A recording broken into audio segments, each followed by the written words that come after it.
Black Star Network is here. Hold no punches! I'm real revolutionary right now. Support this man, Black Media. He makes sure that our stories are told. Thank you for being the voice of Black America, Roland. Stay black. I love y'all. All momentum we have now, we have to keep this going. The video looks phenomenal. See, there's a difference between Black Star Network and Black-owned media and something like CNN. You can't be Black-owned media and be scared. It's time to be smart. Bring your eyeballs home. You dig?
is Wednesday, March 6, 2024. Coming up on Roland Martin Unfiltered, streaming live on the Black Star Network. The Department of Justice's investigation of the Mississippi Police Department found conduct so egregious that it demanded that the practice of constitutional violations cease. We'll tell you all about this. A young Alabama mother is brutalized before being shot in the head. We'll tell you about the horrific murder of Mahogany Jackson. A Louisiana man has been in a Chinese prison for a decade. His parents will join us tonight to explain how they have not gotten much help from the U.S. government to bring Nelson Well Jr. home. We'll also recap Super Tuesday's elections and discuss a new study regarding Trump's black support. Is it rising? They say no. Executive Director of Black PAC will be with us. Plus, President Joe Biden will deliver the State of the Union address on Thursday. I talked with a senior White House official today about what his message is going to be. Plus, Isaac Hayes III will join us to talk about the new round of funding for Fanbase. Folks, we're going to the next level. It's time to bring the funk on Roland Martin Unfiltered on the Black Star Network. Let's go. He's got it. Whatever the miss, he's on it. Whatever it is, he's got the scoop, the fact, the find. And when it breaks, he's right on time and it's rolling. Best believe he's knowing. Putting it down from sports to news to politics. With entertainment just for kicks, he's rolling. It's on go, y'all. It's Roland Martin, rolling with Roland now. He's funky, he's fresh, he's real, the best, you know he's Roland Martin now.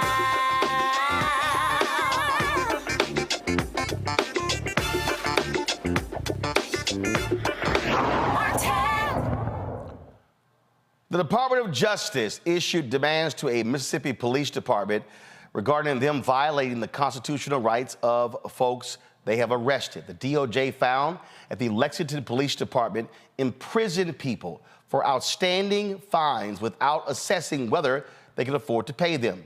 The DOJ said the practice must stop and the city must stop enforcing unlawful arrest warrants for people with outstanding fines.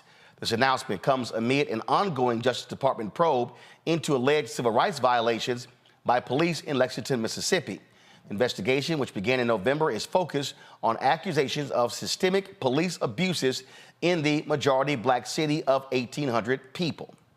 I want to talk about this with my panel. Robert Portillo, he's the host of People, Passion, Politics, News and Talk 1380 WAOK out of Atlanta. Rebecca Carruthers, Vice President for Fair Election Center out of D.C. A. Scott Bolden, attorney here in D.C., former chair of the National Bar Association and D.C. Chamber of Commerce's Political Action Committee. Glad to have all three of you here. Scott, I want to start with you. We always talk elections matter. And I'm going to discuss this with Steve Benjamin later regarding Biden's State of the Union address. But we have a civil rights division in the DOJ that arguably is the most aggressive DOJ since Robert Kennedy was Attorney General. And again, the election of Biden-Harris is why we're having these types of investigations of police departments nationwide. And then add the U.S. prison system or the penitentiary system to that list, and that civil rights division under Kirsten gets even more aggressive and more successful. They're just going by police department and federal penitentiaries and state penitentiaries and state police departments one by one. There's so much work to be done in this space because it hasn't been done in the past that they're overwhelmed. But you're right, they are totally aggressive.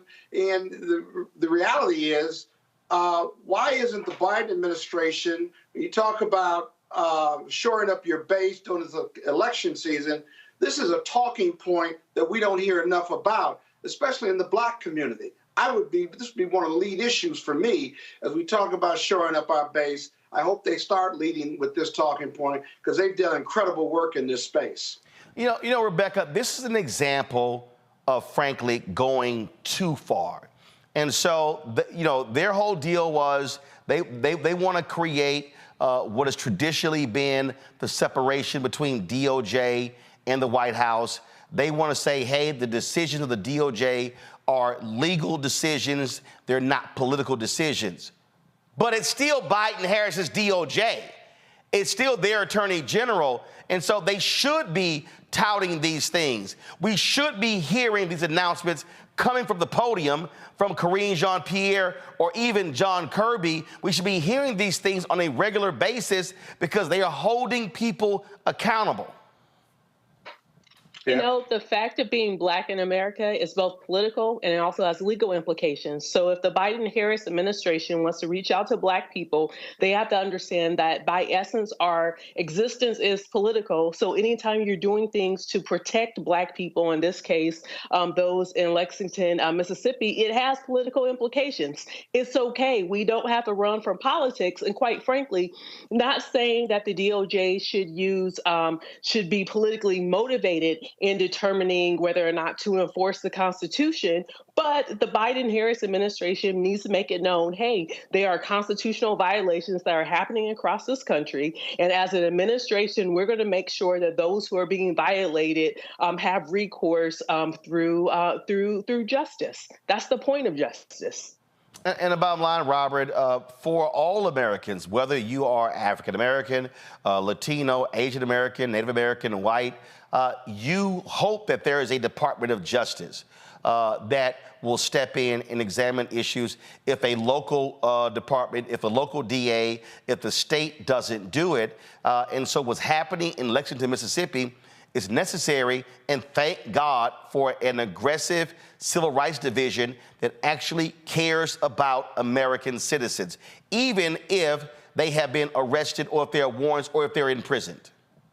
Well, I also want people to remember what the Justice Department was just one administration ago, because we can't look at this in a vacuum. Remember when Jeff Sessions was Attorney General, that was not too long ago, he spent the assets of the Civil Rights Division of the Justice Department to go after discrimination against white students in the form of diversity and affirmative action programs. That is what they spent the time and the efforts of civil rights attorneys in the Department of Justice to do, to investigate discrimination against white students. We have to look at what Bill Barr did as Attorney General and all the other acting attorneys general that President Trump had, whose main purpose were to help him steal the election and maintain power while going after his political adversaries. That is what a poor administration can do when they are given the immense power of the Justice Department. We're seeing the opposite of that now with Christian Clark and with Merrick Garland and the Biden Justice Department actually using these tools for the express purpose that they were meant to, which is to protect the civil rights of African Americans. And we should use this as a springboard to pass even stronger and more powerful legislation,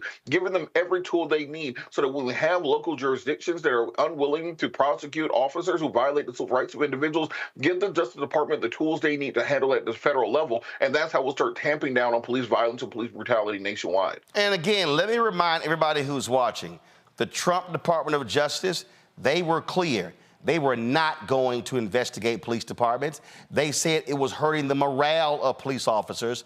They wanted to pull back on consent decrees. So for all the people out there who are watching and listening, who are confused about what to do in this election, do understand a Trump Department of Justice would not be investigating these type of issues. They would not be investigating what's happening in local jails, in state prisons, or what's happening in federal prisons. In fact, last week, we've been having some issues getting the video, but last week, the Department of Justice Civil Rights Division, Christian Clark, who leads it, they announced what was happening in Mississippi prisons. And they were talking about the horrible conditions that we're seeing there and talking about what they're doing to fix those. And so, Mississippi, of course, is the blackest state in the union. This is the press release right here from the Department of Justice. So we got to understand, when they're talking about these investigations, they're talking about a lot of people who look like us. And so they found conditions in 3 Mississippi prisons violate the Constitution. It was a 60-page report, violates the 8th and the 14th Amendments. and it's the Central Mississippi Correctional Facility, the South Mississippi Correctional Institution, and the Wilkinson County Correctional Facilities house more than 7,000 people. And what they said here, Scott, was people living in prisons and jails have a constitutional right to safe and adequate living conditions. This is Acting Assistant Attorney General Benjamin Miser. Our investigation uncovered that people in these 3 facilities were subjected to violent and unsafe conditions in violation of the Constitution. And so, again, another perfect example of what happens when you have a federal Department of Justice holding states accountable for how they treat Americans. Yeah, especially if you're gonna punish somebody, that doesn't equate to inhumane treatment. These are still human beings, and so they've certainly been convicted of a crime, and they're going to prison. But our prisons, most of them are just cesspools of corruption and violence. I mean, whether it's violence or getting beat up or rape or what have you, it's almost like common culture on the outside that this is what happens when you go to prison. But Roland, on another note, when you talk about the White House and DOJ and the separation, here's an idea for the White House that they could take credit for, or not even take credit for, but get the word out at their press conferences or even in Biden's speech. I want to thank you. I want to thank DOJ. They're doing yeoman's work over there based on their press release. They did this and that with the prisons, the 3 prisons in Miami. They're cleaning up a police department. I want to compliment them on their stick-to-itiveness and their aggressive cleanup of our criminal justice system. That's all. Biden could say it. His press secretary could say that. And you're getting the word out and taking credit for it without violating some separation issue politically or perception-wise. It is nonsensical to me, Rebecca, that we have talked more about the things the Civil Rights Division has done than any other media outlet in the country. Every time we see one of these press releases, and we run video of the announcements as well, and not just this, but also the targeting of redlining and housing discrimination. And I sit here, and I've actually emailed people in the White House saying, hey, are any of y'all paying attention? I mean, I've literally said, y'all talk about every damn thing else. How in the hell are you not talking about this here? In fact, go back to my iPad. This report follows the April 22 report on Parchman, Mississippi State Penitentiary, known as Parchman, where it says, quote, violated the constitutional rights of persons incarcerated there by subjecting them to violence, failing to provide adequate care for serious mental health needs, or adequate suicide prevention measures, and using prolonged restrictive housing in a manner that poses a risk of serious harm. I don't understand why Biden's top advisors are not making sure that he is mentioning this, or the press secretary. It's literally the dumbest thing I've ever seen. The American public expects the president to have involvement with the Department of Justice. Is one of his agencies where he actually sets the appointments, and the Senate confirms. Like, this is his Justice Department. Just like I would expect USDA, I would expect it to push Biden's ag policies. It's okay. In fact, when I think about some of the activists in Mississippi, like Rukia Lumumba, who really was out front on the Parchman situation, I think they would want to know that this president is active, this president is listening, is hearing, listening to the activism on the ground, and is now responsive, using the agencies that he directs, who runs those agencies. Like, it's interconnected. In fact, this president should want people to say, hey, you may not like me, you may not like all of my policies, but guess what? This is what all of the agencies are doing on your behalf. So if you vote for me for a second term, these are all of the things that you're going to be getting in the second term and more. He has to draw that distinction between what a full Biden-Harris administration looks like versus a Trump and whoever he picks as his number 2 administration. He needs to draw that comparison, and the only way for him to do it is listen to plies. Take credit for the good stuff that you're doing, because otherwise no one's going to know that you're doing these things in your administration. Go back to my iPad. Robert, look at this here. Former Alabama sheriff's deputy pleads guilty to federal civil rights offense for excessive force. That was on March 6th. Let me go down further. It says here, former Kentucky sheriff's deputy found guilty of federal civil rights charges following multiple assault and obstruction. That was March 5th, 2024. If I go to the next page right here, you see something about human trafficking. You see, let's go right here. Because that was, again, you know, like I said, we've talked about a lot of these things, but all of these are various things that the Department of Justice has been involved in. Most of the time, they're making these announcements from DOJ. It doesn't get lots of attention from the public, but people see this here, right? Justice Department informed City of Lexington, again, about the fines. We were just talking about that. If we go down here, right here, again, you see the Mississippi conditions right there that we just talked about. That was February 28th, that particular announcement. Former Alabama correctional sergeant is sentenced for violating the civil rights of inmate by using excessive force and lying to cover it up.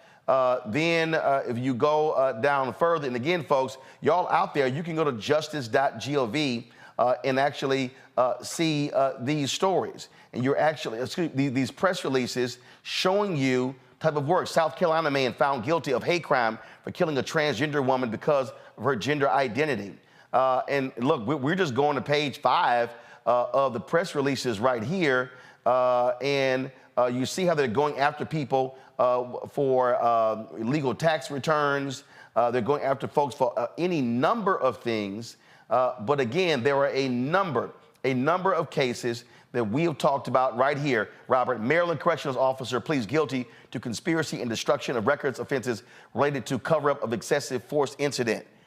I mean, your DOJ is doing the work.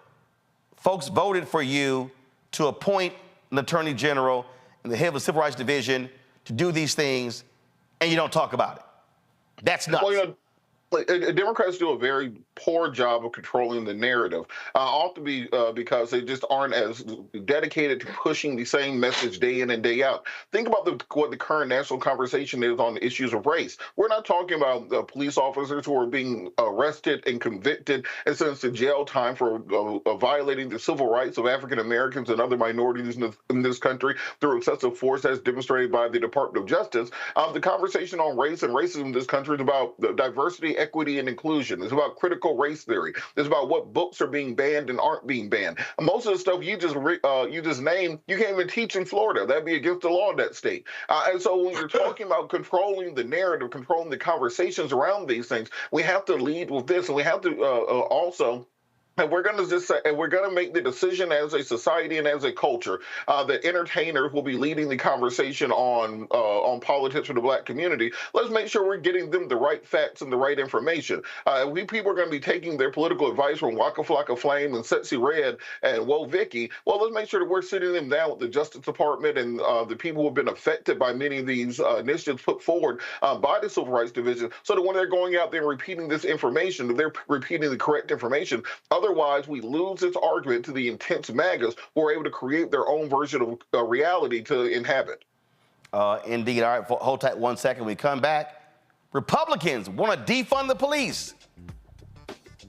Yep. No lie. I'll show you next. Roland Martin Unfiltered on the Black Star Network. Hatred on the streets, a horrific scene, a white nationalist rally that descended into deadly violence. White people are losing their damn minds. As an angry pro-Trump mob storms the U.S. Capitol. We're about to see the rise of what I call white minority resistance. We have seen white folks in this country who simply cannot tolerate Black folks voting. I think what we're seeing is the inevitable result of violent denial. This is part of American history. Every time that people of color have made progress, whether real or symbolic, there has been what Carol Anderson at Emory University calls white rage as a backlash. This is the rise of the Proud Boys and the Boogaloo Boys. America, there's going to be more of this. Here's all the Proud Boys, guys. this country is getting increasingly racist in its behaviors and its attitudes because of the fear of white people. The fear that they're taking our jobs, they're taking our resources, they're taking our women. This is white fear.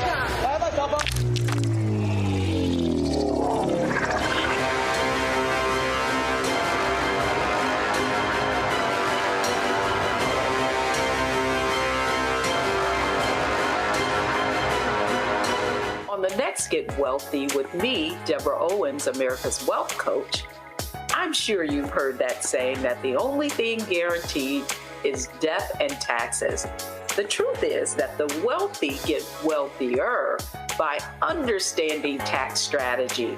And that's exactly the conversation that we're going to have on the next Get Wealthy, where you're going to learn wealth hacks that help you turn your wages into wealth. Taxes is one of the largest expenses you ever have. You really got to know how to manage that thing and get that under control so that you can build wealth. That's right here on Get Wealthy, only on Black Star Network. I'm Faraji Muhammad, live from LA. And this is The Culture. The Culture is a two-way conversation. You and me. We talk about the stories, politics, the good, the bad, and the downright ugly. So join our community every day at 3 p.m. Eastern and let your voice be heard. Hey, we're all in this together. So let's talk about it and see what kind of trouble we can get into. It's The Culture, weekdays at 3, only on the Black Star Network. Farquhar, executive producer of Proud Family. You're watching Roland Martin Unfiltered.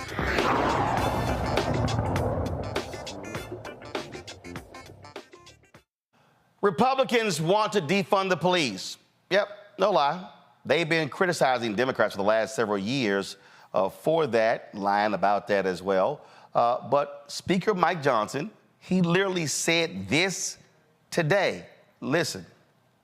We have advanced, and we also advanced, as you've seen the summary, cuts to some of the agencies that we believe are really overreaching and have been turned in some ways against the American people. We're going to cut 3% from DOJ, 7% from the ATF, 6% from the FBI, and 10% from the EPA, and that's just a start. We have a lot more priorities and things that we need to advance, but the reality is, as we all recognize, is that we have to grow the House majority, take back the Senate for the Republican Party, and win the White House. And I'm here to tell you the reason we're optimistic is we believe those things are going to happen in November. We can't wait that day. Wow. Ain't that interesting, Robert? You know, the hypocrisy of the Republican Party really is galling at this point in time. It seems that they don't have any value that they're not willing to step directly over. They believe in small, limited government, but then when it was time for immigration deal, they said, well, you don't need to go through Congress. The president just has that power. He can do it intrinsically. They believe in lower taxes and lower spending. Donald Trump spends $8 trillion. You know, that's the price of doing business. I ain't really mean all that. They say, well, we're pro-life through and through. And then when it starts polling badly and they lose some elections, they say, well, when we say pro-life, we meant like a certain number of weeks, then it will count, or whatever will get us through this immediate moment. And this is just another example of this. We've heard years the rhetoric of Republicans saying that they supported law and order. Then the minute that Donald Trump got arrested, they decided that they were against the FBI, they were against the Department of Justice, they were against anybody who could investigate them. The entire legal system is completely corrupt. It needs to be destroyed from the inside out. It's very difficult to actually find out what the Republican Party stands for in 2024, except for whatever will get them out of the next sentence. As long as you're governing in that nature, it's very difficult to actually have a governing coalition. See, here's what I find to be hilarious, Rebecca. And Robert, we know you love your guns. They've hated the ATF since the raid on Waco and David Koresh in 1992. They've despised the ATF. So now they're mad about the DOJ and the FBI because they're investigating Donald Trump, who chose to do illegal stuff.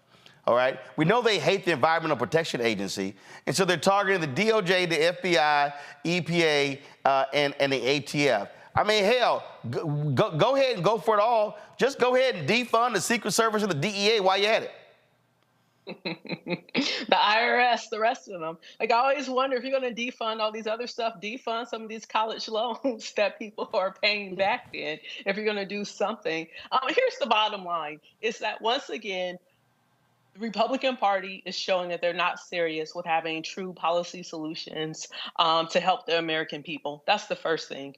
The second thing is, as much as he's saying this, you know what? I wish reporters will push back and say, okay, these are the things you want to defund. But by the way, let's talk about Project 2025 and the plans that Republicans are putting together with how they would unleash an attack against civil liberties in this country for the American people. So, like, while I hear what he's saying, I'm more concerned about the stuff that they're trying to do quietly, because quite frankly, there's a clear contrast between if you're going to have a Democratic-led House and Senate versus having a Republican-led House and Senate. And I think that Democrats should take advantage of these moments and actually show clear distinctions and start talking about, hey, this is what we'll do if you all vote to put us in charge in 2025.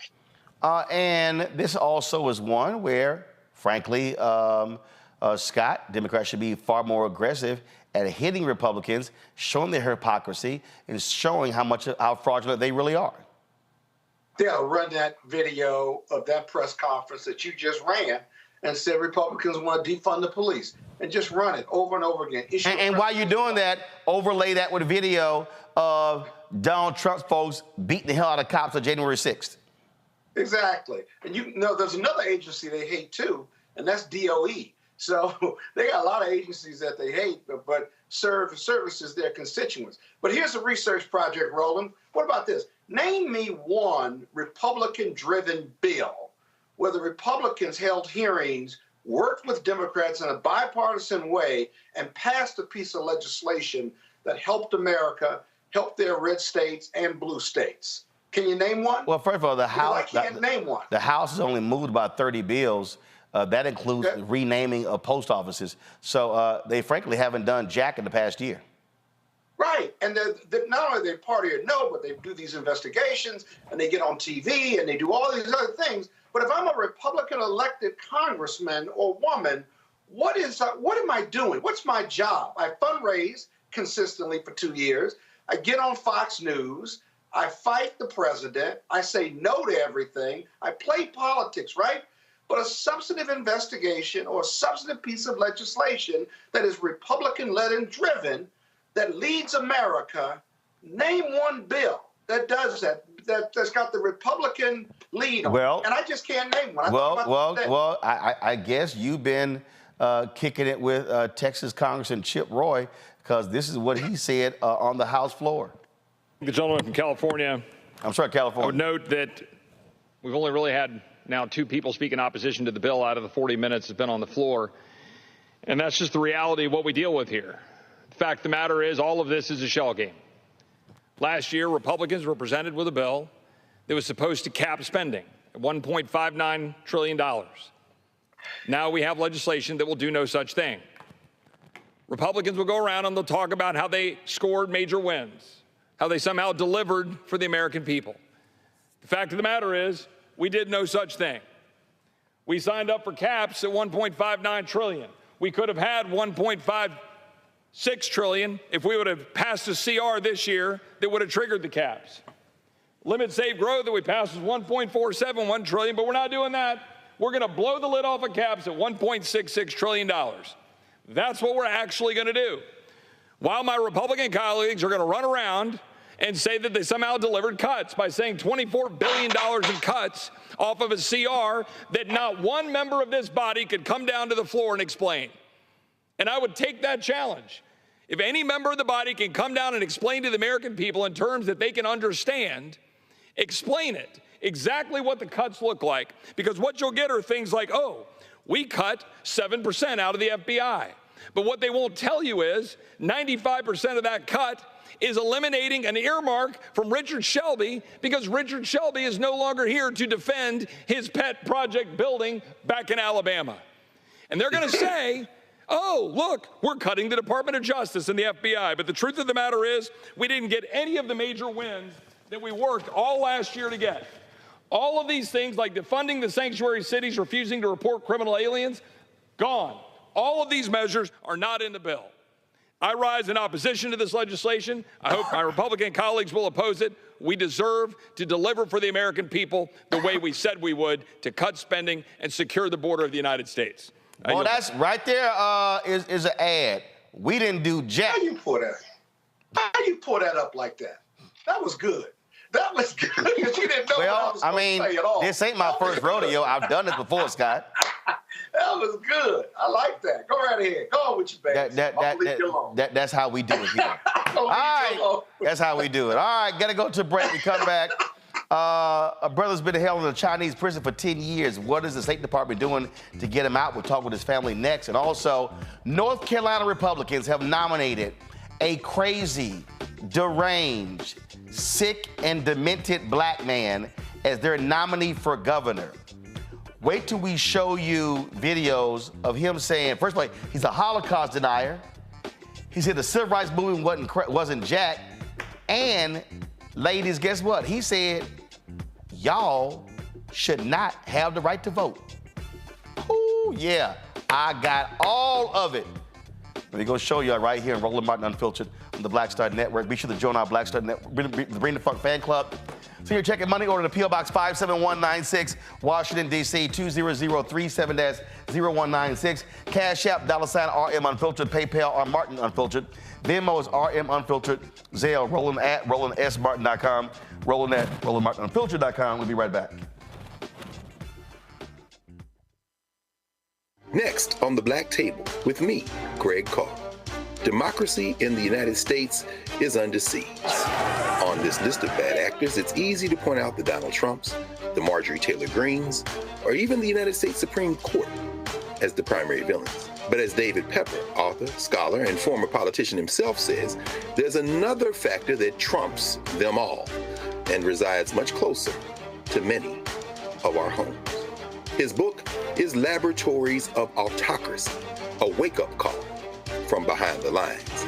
So these state houses get hijacked by the far right, then they gerrymander, they suppress the opposition, and that allows them to legislate in a way that doesn't reflect the people of that state. David Pepper joins us on the next Black Table, here on the Black Star Network.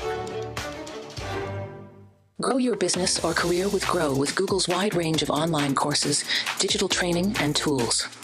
Gain in-demand job skills with flexible online training programs designed to put you on the fast track to jobs in high-growth fields. No experience is necessary. Learn at your own pace. Complete the online certificate program on your own terms. Stand out to employers, get on a path to in-demand jobs, and connect with top employers who are currently hiring. Take one professional career certificate program or all 6. Earn a Google Career Certificate to prepare for a job in a high-growth field like data analytics, project management, UX design, cybersecurity, and more.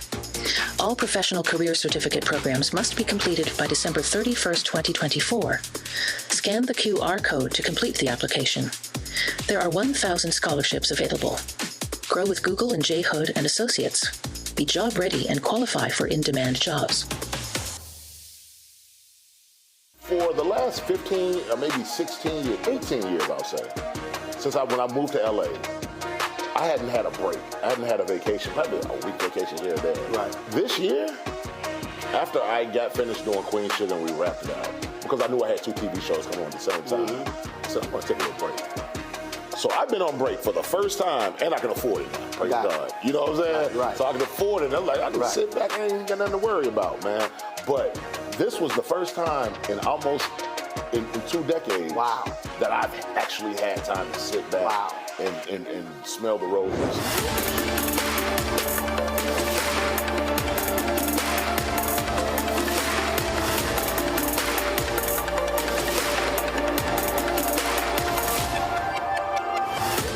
When you talk about blackness and what happens in black culture, we're about covering these things that matter to us, speaking to our issues and concerns. This is a genuine people-powered movement. There's a lot of stuff that we're not getting. You get it, and you spread the word. We wish to plead our own cause Too long have others spoken for us. We cannot tell our own story if we can't pay for it. This is about covering us. Invest in black-owned media. Your dollars matter. We don't have to keep asking them to cover our stuff. So please support us in what we do, folks. We want to hit 2,000 people, $50 this month, raise $100,000. We're behind 100,000, so we want to hit that. Y'all money makes this possible. Checks and money orders go to P.O. Box 57196, Washington, D.C. 20037-0196. The Cash App is $RM Unfiltered. PayPal is R Martin Unfiltered. Venmo is RM Unfiltered. Zelle is roland@rolandsmartin.com.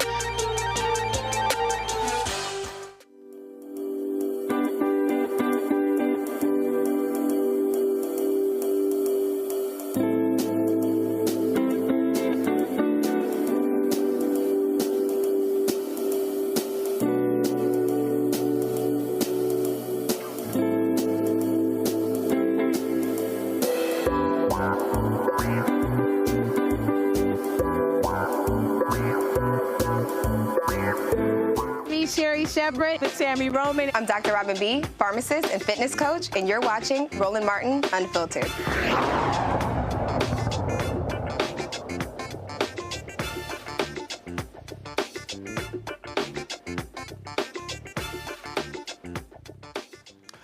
Louisiana couple's son has spent the last 10 years in a prison in China trying to bring him home. Nelson Wells Jr. was arrested in China on drug charges. He was convicted and sentenced to death in 2014.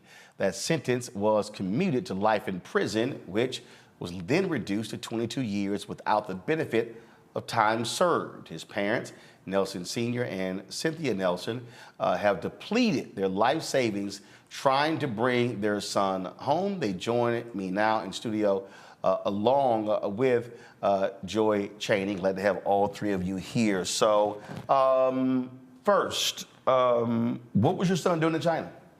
He went over there to try to get some medical help because he has been suffering with seizures. He was hit while leaving work, going home, and a guy came up the one-way street. He was on a moped, and he suffered severe injuries. He broke his leg, his arm, and the most significant thing was he hit his head, and he developed seizures from that. So upon his medical recommendation, they wanted to try to see if they can get some medication that can control these seizures. And his physician told him to go over there and talk to, some of the Chinese doctors over there that might have something that would be able to help him. Now, when he got hit, that took place here or in China? In Japan. In Japan? In Japan. So he got hit in Japan, and his doctors in Japan told him, try to go to China to see if there's some medication to help. Right. That's basically how it all started. All right, so he goes to China, and then what happened? Well, now this is where it gets tricky. While he's in China, we are only told by the Chinese government what happened. So while he's there, it doesn't work out for him. He's coming home. And in the process of coming home, there was an individual that I guess Nelson knew or possibly met.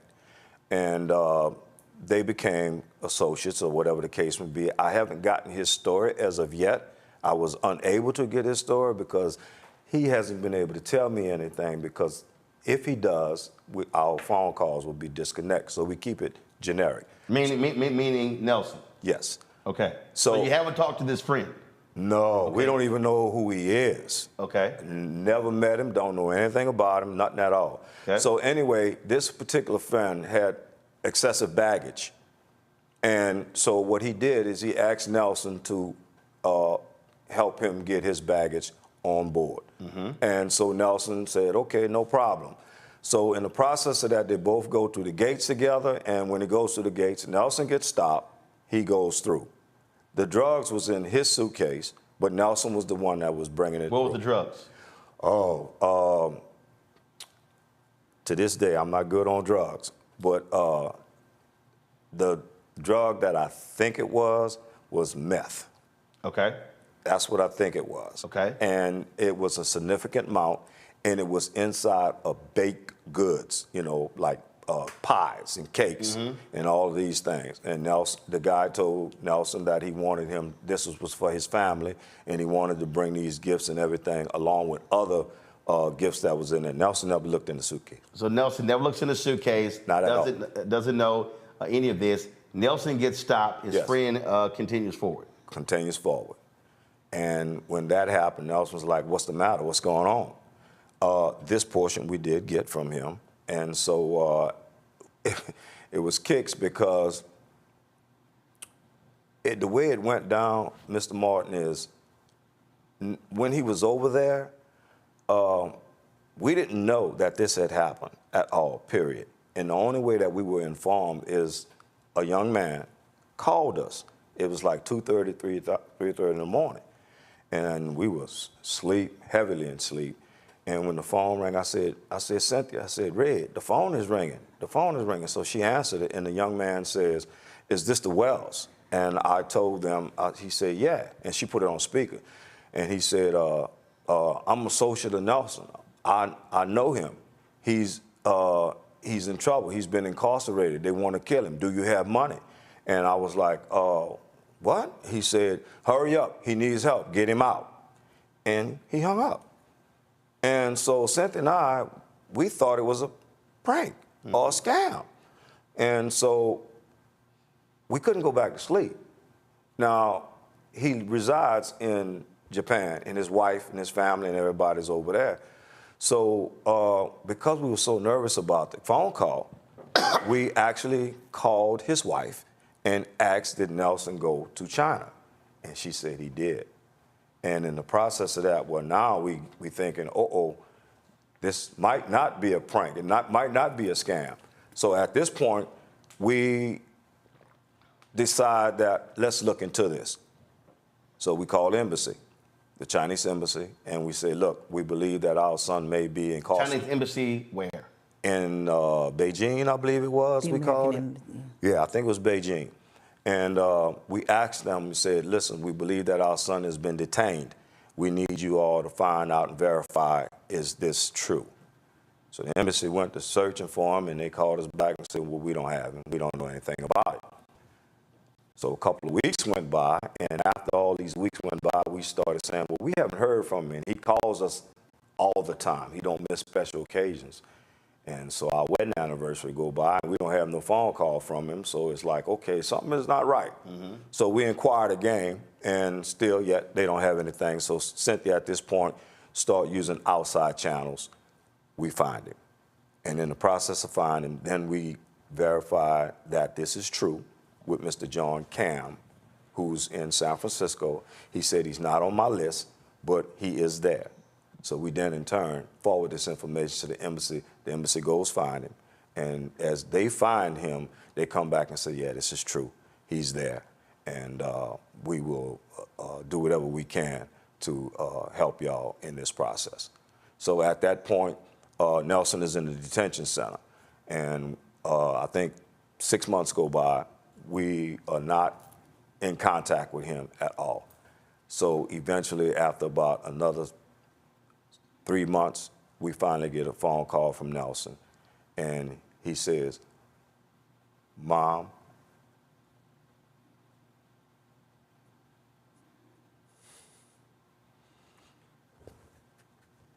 he says, Mom, Pop, I didn't do this. Help me. I'm in trouble. Get me out of here. And at that point, my whole life changed.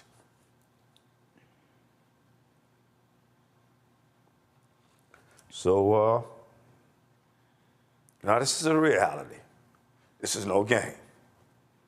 We have no political contacts. I don't know what I'm gonna do to help my child. I feel helpless, weak. You know, so we get back in touch with the embassy, and we ask them to give us all the support and assist. We ask them, well, is there some lawyers y'all can help us out with? And this is kind of hard for Mr. Martin, so bear with me. He says, you tell me, they say, no, we can't do anything like that. All we could do is give you a list, and y'all can go from there. So Cynthia and I, we go down that complete list. And the lawyers that we're speaking with, you know, their language is English is, you know, it's a barrier. So as we going back and forth, they say, well, send this, send that. We sent pretty much all our savings to lawyers. Some didn't do anything. Some just... Now, lawyers there? Yes, sir. Okay. All right. Chinese. So you're paying for lawyers there? Correct. All right. While this is happening, first of all, where are you in Louisiana? We live right now in Houghton, Louisiana, which is in Bossier, Shreveport area. Are you communicating with your member of Congress, your 2 United States senators, and what are you getting from them? Well, to this day, it took us a long, hard road to get to them. We notified them about everything that had been going on, and it through hard work. And Ms. Dominique Ben, who's a reporter with KLSA, she took us an interview, and our word got out. So now hold on. Before that, I take it you're calling, you're emailing, you're writing, and no help. Your members of Congress are not responding? Nobody. We were out there on our own. It was like we were in the middle of the Pacific Ocean and nobody threw us a life raft. That's it. So we were out there with no experience, none of this stuff. But it didn't last that way forever. It only lasted like that for about, 8 years? And it's a long story, Mr. Martin. It took 8 years for y'all to, to connect with them, for them to listen? Yes. $80,000. Yes. So with that being said... Say it again, you said how much? Over $80,000. I depleted my savings, $80,000. I'm a retired veteran and disabled vet, and I was living comfortably until this happened. I told you, my whole life changed. So bring Joy in here. So Joy, you then, how do you come into this story? So Mark Morial, I was working, and I've been on your show before, I was working for Mark, and Mark and Mr. Wells are lifelong friends. Mr. Wells had reached out to Mark. At the time I worked for him, he asked me to do some work on it, and then I continued working on it, and even after I left the Urban League, I took them on as pro bono clients, along with a man named Peter Humphrey, who he and his wife had been in a Chinese prison from Britain, and they were released, and so Peter has dedicated his life to helping other families not feel so alone and to navigate this quagmire. It's very difficult. So with him in London and me in the United States here in Washington, D.C., and with so many friends that have come from that, including new friends, Angelo Greco, others, we have been making some traction. Yes. And when we say make some traction, yeah, how so? Let me tell you about it. So this week we're in D.C. and we're meeting with our members of Congress. The Wells's congressman happens to be Mike Johnson, who is now Speaker. Your member of Congress is the Speaker of the House. Yes. How fortuitous. And then, of course, our 2 senators from Louisiana, Senator Kennedy and Senator Cassidy. The attention from the press and others, and Ms. Dominique Ben certainly focused everyone's attention on this case. And with that, we were able to get responses. And now we have our senators, as well as others, including Troy Carter. Everyone is focused, and we are starting to get high-level conversations with the State Department, with others in the Chinese, in the People's Republic of China, and others to try to see what kinds of negotiations, what kinds of conversations can happen to help Nelson. Have y'all actually sat and met with Speaker Johnson?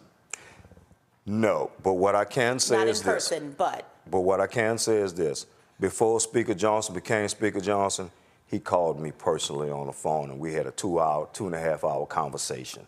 And in that conversation, he understood what I was asking for, and he promised me. He said, I will do everything in my power to assist you and your family in bringing your son home. Have y'all had direct conversation with both United States senators? We have. So today we met with Senator Cassidy in person Was in that the his first office. time y'all met with him? Yes. It is the first time. So in 10 years, this is the first time you met with one of your 2 United States senators? Yes. Yes, that's true. This is true. What about Kennedy? Not Not as in of yet. person. Not in person. But we have spoke with his staff. No, have you talked to him? No, sir. Not Kennedy. So in the decade, you haven't talked to Kennedy. You're here. Is his office setting up time for y'all to meet with him? We're working on it. We've met with his staff. And, you know, Right, no, that's the staff. I'm talking about him. We hope to meet with Senator Kennedy soon. But we did meet with Senator Cassidy. We've had long conversations with Speaker Johnson. And I know you might say, well, why am I not holding their feet to the fire? No. I'm just putting it out because I want to understand all of the details. Those are the details here. And so we have not met with Kennedy. Gotcha. All right. So what are your conversations? Who are you dealing with at state? We are working with the counselor. The Counselor Affairs. We don't give names, but we have been working with our State Department officials, with American Citizen Services, with the Office of Counselor Affairs in the State Department, and others. But I think the point is, it has taken 10 years to get this type of traction. And for those out there wondering, what does this have to do with you? You could be traveling anywhere in the world, and if something happens to you, especially in a country where our diplomatic relations are not always the strongest, you could be out there on your own. There is not a lot of recourse for you, and we've had to make everything up on our own, generating our own press, generating our own interest. And it's not like someone immediately comes and says, here, I want to help. We have a website, nelsonwellsjr.com. I encourage you all to take a look at it. Hopefully you all will put it in the notes. And we, have a GoFundMe page and more about our story there. But it has taken 2 years of my dedicated work, Mark's dedicated work, but 10 years of this family's prayers and dedication to even get to the point we are at right now. Well, the reason I was asking those questions is because go to my iPad. About 18 years ago, when Dallas Austin was arrested for a small amount of drugs in Dubai. They were going to throw him in prison for a very long time. And it was then Utah Senator Orrin Hatch, Quincy Jones, and Lionel Richie who were able to intervene. And so that's what I was trying to understand in terms of who have y'all been dealing with, communicating with, on this. And it's still, I'm glad you're having the conversations now, but it still is crazy to me that a decade goes and you're not here, you're not getting response from the people who are elected. And this is the thing that I'm always trying to explain to our audience. It doesn't matter if you voted Democratic and the member of Congress and the 2 United States Senators are the Republicans. You are still constituents. You're their constituents. And they still are there to represent you and to speak for you. And so that is crazy. And so, go ahead. And can I just say, Mr. Wells is a veteran. Many decades. Mrs. Wells is a veteran of the civil service working for DOD. These good Americans have served their country. You shouldn't even have to have all that to have your members respond to you. But certainly once you have done all that, your members ought to respond to you. And it took, what we haven't mentioned is that Nelson has been sick, over there. This has taken a tremendous toll on him, as you can imagine. At any point in these 10 years, have y'all traveled there to see him? Not yet. If you do, are you allowed to see him? Well, it's going to take a lot of negotiation for us to have the permission to go, but there have been other people that have been able to go, and it was brought up to our attention today if we would be interested in going. No, when you say other people, other cases or other people who've seen your son? Other cases. Got it. So you talk. How often do you talk to him on the phone? Yeah. Wow. When we first started this, we wasn't talking to Nelson at all. Period. After about first of all, I have to explain. Nelson was in the detention center, and that's one of the worst places to be while you're over in China. So once he was able to get out of the detention center, which he had to voluntarily say, in order to get out of there, to be able to, get the things that he needed. He had to admit guilt? He had to plead guilty, okay? Yes, sir. So he admitted the guilt. And in the process of admitting the guilt, now he's incorporated into the prison system.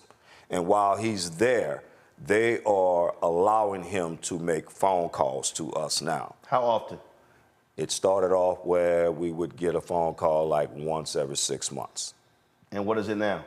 Now it's a lot better. We're getting calls. If I would say he would get calls maybe once a month or once every 2 months. And his wife and child, how many children does he have? He has 3, 2 by his first wife and 1 by his second wife.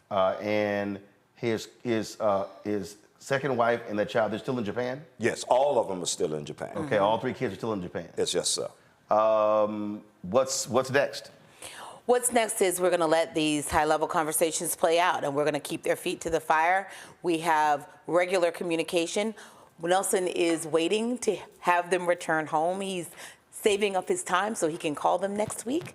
We look forward to updating you on some of those conversations. We've had some hopeful conversations this week. It made a difference to be in person. Right.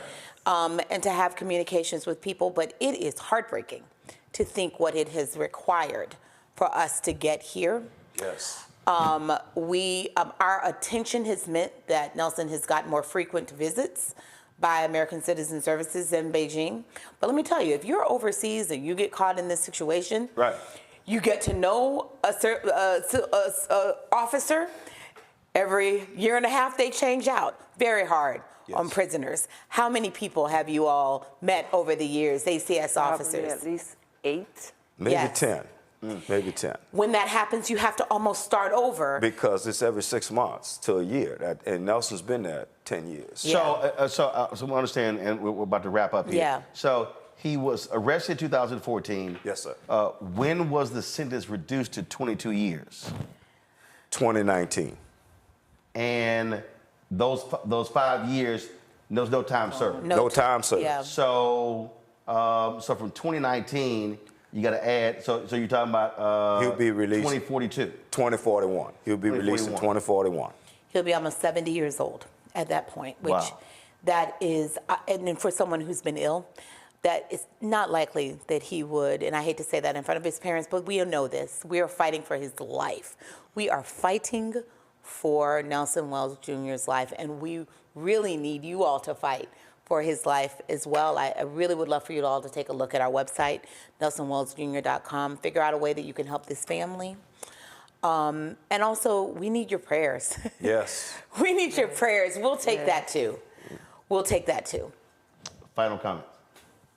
I'm just thank everyone that has helped us this far with the prayers, the monetary donations, the work that they've put in. But we just got to keep pushing because, like Nelson said, Mom, if you don't hurry, I'm going to die. I don't want to die here. So please, please help him to get back home. I've never met 2 of his children, so we would love to come meet them. You know, it's just been a long journey, and of course we had to close our mouth with the threats, you know, don't talk about it. So that too played a part on, you know, getting it out public. But just continue to pray and go to our website, and thank you. Thank you, Mr. Rowland. Thank you, we really appreciate it. Well, I appreciate it. Certainly keep us abreast of what happens, and we certainly hope this comes to conclusion and you'll be able to see your son, Nelson, as soon as possible. Thank you, Mr. Martin. All right, we appreciate it. Folks, we'll be right back. Roland Martin Unfiltered right here on the Black Star Network. On the next, A Balanced Life with me, Dr. Jackie. Just who do you think you are? And maybe more importantly, who is it that you think you're trying to please? The answer to that second question is really wrapped up in the first. Think about that, being the true, authentic you, no matter the circumstance. But we learn the art of forgiveness, not only of forgiving one another, but forgiving ourselves. And we also learn how to love ourselves so that we can love each other. That's next on A Balanced Life, here on Black Star Network. I'm Dee Barnes, and on the next frequency, Professor Janelle Hobson joins us to talk about hip-hop and its intersection with feminism and racial equality, plus her enlightening work with Ms. Magazine and how the great Harriet Tubman connects with women in hip-hop. So it was not hard for me to go from Harriet Tubman to hip-hop, honestly, because it is a legacy of Black women's resistance and Black women supporting our communities. That's what Harriet Tubman did. That's on the frequency on the Black Star Network. Hatred on the streets, a horrific scene, a white nationalist rally that descended into deadly violence. White people are losing their damn minds. As an angry pro-Trump mob storms the U.S. Capitol, we're about to see the rise of what I call white minority resistance. We have seen white folks in this country who simply cannot tolerate Black folks voting. I think what we're seeing is the inevitable result of violent denial. This is part of American history. Every time that people of color have made progress, whether real or symbolic, there has been what Carol Anderson at Emory University calls white rage as a backlash. This is the rise of the Proud Boys and the Boogaloo Boys. America, there's going to be more of this. Here's all the Proud Boys, guys. This country is getting increasingly racist in its behaviors and its attitudes because of the fear of white people. The fear that they're taking our jobs, they're taking our resources, they're taking our women. This is white fear.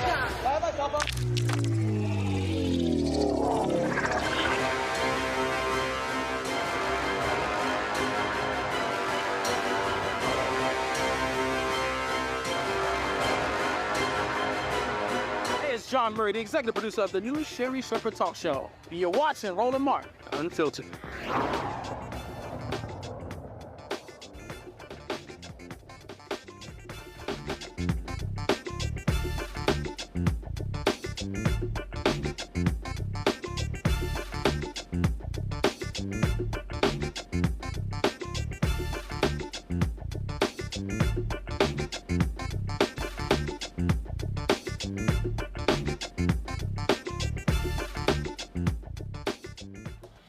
All right, folks, there's been a lot of talk about these mainstream polls showing Donald Trump getting in excess of 20% of the Black vote in the election, where the folks at Black PAC partnered with Cornell Belcher's firm, Brilliant Corners Research and Strategies, to survey Black voters, and the results are a lot different than what is being reported in these other polls. Adrian Shropshire is the executive director of Black PAC, joins me now from LA. Adrian, glad to have you on the show. So what is your poll, say that makes it so different than all the rest of this stuff we've been hearing for the past several months? So we have actually been polling and doing focus groups for the last 6 months. And part of that is because obviously before we head into any election cycle, we want to make sure that we are really clear on where Black voters are, their opinions, their attitudes, how they're feeling about what is going on in the country. So we've been doing this for the last 6 months. So it should come as no surprise then that we are a little unnerved by this narrative that's emerging because of recent polling that suggests, as you said, that upwards of 20% of Black voters will give their votes to Donald Trump and the Republican Party, because no, that is not what we have seen. And in some ways, I think, we certainly could look at the sample sizes in these polls. They're not robust. And certainly not like we're not, sampling or oversampling Black voters. We're just polling Black voters, period. And so our sample sizes are much more robust. When you have a small sample size, the potential to get outliers in there and then extrapolate what Black voters think based on these outliers' opinions, all of that is playing into this. But what I can tell you is that our polling for the last 6 months and our focus groups don't suggest at all that there is some historic number of Black folks that are saying that they're going to vote for Donald Trump. There is no racial realignment that appears to be happening in the research that we're doing. And in fact, the support levels for Donald Trump have not risen since 2020 in the research that we've done. So he has gotten between 8 and 12% of Black voters saying that they're going to support him going back to 2020. And I think the same is true for the thermometer that we use. We use a thermometer. We ask people how warm or cold they feel toward a candidate. And Donald Trump's thermometer has hovered just above zero. The coldest of cold in our research going all the way back to 2016. So it is unsettling to hear, and not so much the polls themselves, but there is a narrative emerging that suggests that Black people are going to do something that the actual voter turnout data doesn't say. So we can look at the polls and what people are saying, but we actually need to look at what happens and what has happened on Election Day when Black people have been asked to turn out and support either Donald Trump or the Republican Party, because those numbers are strikingly and not surprisingly much lower than what any mainstream media poll has said. So, and again, we look at these other polls. We are a fraction of those polled. Well, that's a lot different. Your poll, we are the entire poll. So you're getting a much better and robust understanding of Black people and their thoughts and perspectives in your poll because it's just Black people. It is not, yeah, that's right. It's just Black folks. And so you're going to get a range of opinions. And I think that, we always say, because we know this, that Black folks are not a monolith, and that is true. But there are some things that Black people have agreed on. There are some things that are very clear to us in terms of what is at stake. And this is the other thing that that just rings true for us. And obviously is, the opposite of what the mainstream polling is saying. We've been asking this question for the last 6 months. What is the biggest threat to the Black community? We ask it in our polls and we ask it in our focus groups.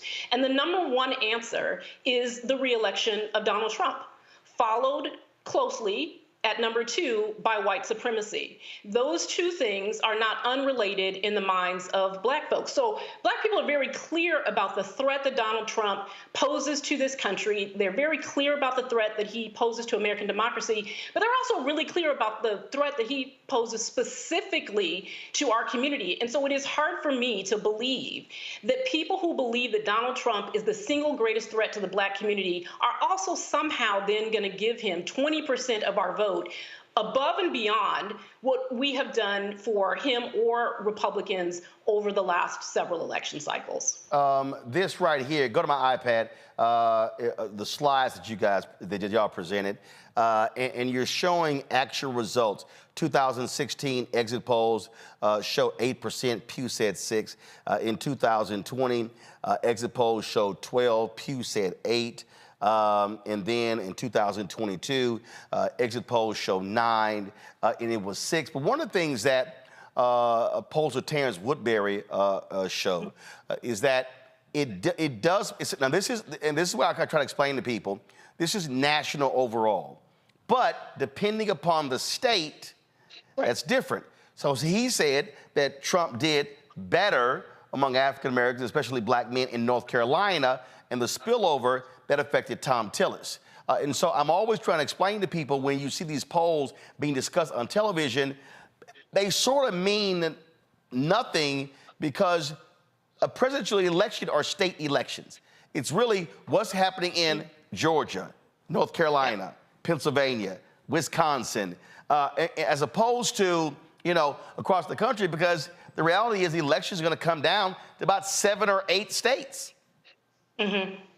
Yeah, so so our polling is both national polling and battleground polling. So it is trying to get a specific lens on the individual states, where we know that we know those states are going to determine the outcome of the election, but we also know that Black voters will be determinant in some ways in many of those states. I mean, what I will say is the numbers that you showed, the sort of exit polls versus Pew, the Pew numbers are the actual after the fact data, right? So it is going back and looking through who actually showed up, right? And not just the exit polls, which are always slightly higher than the actual turnout numbers and support numbers. So when we look at the Pew numbers, those are the ones that we use to say that this is what happened on Election Day, not the exit, because the exits are always a little bit off. The thing that I will say, though, is that even when we look at the individual states, we aren't seeing, again, like what the national polls are suggesting right now is actual racial realignment within the parties. There is nothing to indicate, not right now, or again, over the past several election cycles, that suggests that Black people are going to somehow in record numbers shift from one party to another. Now, that doesn't mean that Democrats don't have challenges, right, in this upcoming election cycle. But the challenge is not based on our research for the last several months and over the last few years, does not suggest that their biggest problem is actually Donald Trump and the Republican Party. Well, one of the things that your survey showed is that the concern that Biden Harris should have is from third party. But that's also contingent if they actually qualify for the ballot in that particular state. Earlier, we were discussing why the Biden administration and the campaign, they're not focusing on the great work of the Department of Justice Civil Rights Division and why they're not touting those things. And so we talked about narrative, messaging, misinformation. Go back to my iPad. Y'all show here how people are getting information, let's say by social media. And it says users of TikTok, Twitter, X, and Instagram were more likely to report hearing negative news about Biden. Now, granted, social media is not representative of the entire country, but it is the echo chamber, if you will. And so really what your poll is saying to Biden-Harris campaign, y'all better step the hell your game up on these social applications where you are in the mix touting what you are doing. Otherwise, you're allowing others to define who you are and what you've done. That's exactly right. And so what we're seeing in those numbers is that exactly what you said. That is where people are getting the most negative information about the Biden-Harris administration. And so, yes, like I always say, like they need to be flooding the zone. Like the volume of content that is coming out really just needs to be increased. In part because people really want to know the information. When we're in focus groups and we say to people, are you aware of what the administration has done? Most people will say no. You present them with a list of all of the accomplished and across, as you say, not just in one area, right, but in a lot of areas. When you present that to people, people are pretty surprised. They're pretty surprised to learn it. The sort of emotional reaction goes from, being angry that they don't know. And part of that anger is because people don't want to be out here saying things that aren't true. And they feel like the campaign and those of us who run independent organizations have an obligation to actually get them the truth. And that is absolutely, on the campaign and on all of the surrogates that are a part of the campaign. But that information needs to increase because people appreciate it and it changes their perspective. Right now, they sort of are getting information from one place. They're getting Fox News talking points, right? The number of folks that sit in our focus groups and actually repeat back Fox News talking points, even though they don't watch Fox News, it's because those talking points and that messaging is showing up in their social media feeds. And while social media might not be fully representative, it is the place where the majority of people are saying that they're getting their news and information right now. Yep. So if you're looking for news and information, the majority of folks, at least in our polling, are going to social media first. Last question before I go to my panel, and that is this here. New York Times, CNN, Quinnipiac, all these other polls, I see constant conversation on MSNBC and CNN and Fox News, ABC, NBC, CBS, all these mainstream folks. Have they booked y'all to discuss your poll? No, I'm here with you. None of them? I mean, no. y'all sent the release out, 2 days ago? Yeah. I mean, we got the release March 5th. Talking about this. And all of these places have been talking black men, black people. So none of these people have booked y'all? No. And again, I go back to the concern around the narrative that is emerging, right? And there is something deep. No, that's my whole point. They're having discussions about these other polls and black people, especially black men. And here y'all actually poll black people. Cornell Belcher is a paid contributor for MSNBC. You would think Morning Joe and the rest of these people would be talking about the poll that y'all commissioned.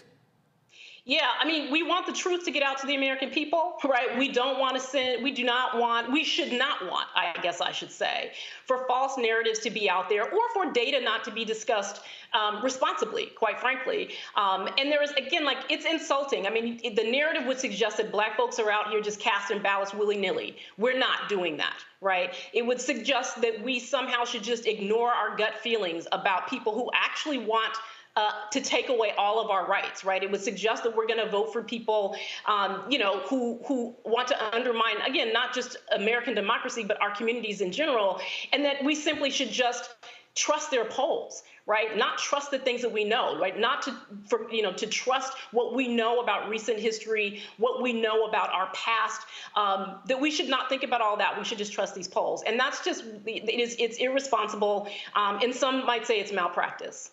Questions from my panel. Rebecca, you're first. Hey, Adrian, it's good to see you. I'm going to explain the context of my question, then I'm going to ask the question. So in 2016, most of the polls showed that Hillary Clinton was up. It wasn't until September when Cornell Belcher rang the alarm and suggested, hey, excuse me, Hillary is in trouble. One thing that most of the pollsters didn't take into account is that Trump was able to draw out white voters who normally don't show up in elections. So I've really been listening hard to Trump's rhetoric, especially over the last few months for this go-round. And it sounds like the rhetoric he's using is to try to draw out Black people who normally don't vote, but to draw them out and get them to convert and become Trump voters. Do you think that's possibly what Trump is trying to do, especially when he keeps touting Black support? Because one thing that I noticed by looking through this polling memo, it talks about likely African-American voters, it talks about registered African-American voters. Is there a chance that there are some Black folks who are not registered yet, who will be new to voting this year? Is there a chance that Trump will be able to get those types of folks out in a significant number that could actually impact and increase his Black support? I actually don't think that the strategy is about winning over Black voters at all. And I don't think that it ever is with the Republican Party. I think that it is about depressing the vote. I think it is about convincing Black people that they shouldn't trust Democrats and therefore it's not worth their time to come out. And it's about saying to some Black voters who may be on the fence that you should give us a look. But largely it's about asking, keeping people home, right? Getting people to stay home. Or I think the other thing that we're seeing right now, obviously, is suggesting to people that there's an off-ramp to a third-party candidate. And as Roland said, you can suggest that if you want to, but people, we need to do a better job of sort of educating people on what it means to get to 270 electoral college votes. Because if you're not on the ballot in states, you're not getting electoral college votes. So we shouldn't be confusing people, telling or suggesting that if they vote third party, that somehow they're voting for someone who has, any chance in heck to actually win. So I think that the strategy is about depressing the vote. That's usually what it always is. Trump has some fixation with Black people. He has some obsession with Black men in particular. So he does the little things with the tennis shoes, right? He does the little things to, try and make him seem, like he's in with a set of people. But that stuff really is all about just trying to keep us home and trying to raise concern about the Democratic Party. Scott? Hey, Adrian, Scott Bolden here. Black people don't know what the Biden-Harris team has done. That's not their fault. That's Biden-Harris's fault, right? And so I'd be interested if they continue to lack these communication or presentations to Black folks and telling us what we've done. Does your polling suggest whether that's going to dictate whether more Black people come out to vote or not, or whether they're going to vote for another candidate, whether it's Donald Trump or a third-party candidate? Yeah, so I would look to both our polling and our focus groups for the answer to that question. So when we ask folks what they've heard, oftentimes it's very little. And, in our focus groups in particular, people are very animated about it, right? Mm-hmm. They're very clear that they have not heard anything. Once we present to them, though, once we say, well, here are the things, right? Here are the things that we have said as a community are important to us, and here are the things that the Biden-Harris administration have done. People, again, as I said earlier, they're surprised. They're not happy about the fact that they don't know. And they're confused, right, about why they don't know. So, but once you present that to them and you allow people to talk about it, their perspective changes. They say, oh, I didn't know that. Oh, I'm gonna give Joe Biden points for that, right? Or they say, well, I graded him at the beginning of the focus group. I gave him a D, but I didn't know he did all this, so I'm gonna give him a B, right? So people change their perspective, and it is important. Again, that's why it's the volume that matters. And we know the Democrats are historically not good at messaging. They're not good at tooting their own horn. They're not good at any of that. And in a focus group a couple weeks ago in Detroit, a man said, you know what, Joe Biden needs to start running his mouth. And that's exactly what people want. They said Joe Biden needs to start bragging, like say all of the things, because we know what Trump said he did, whether he did it or not.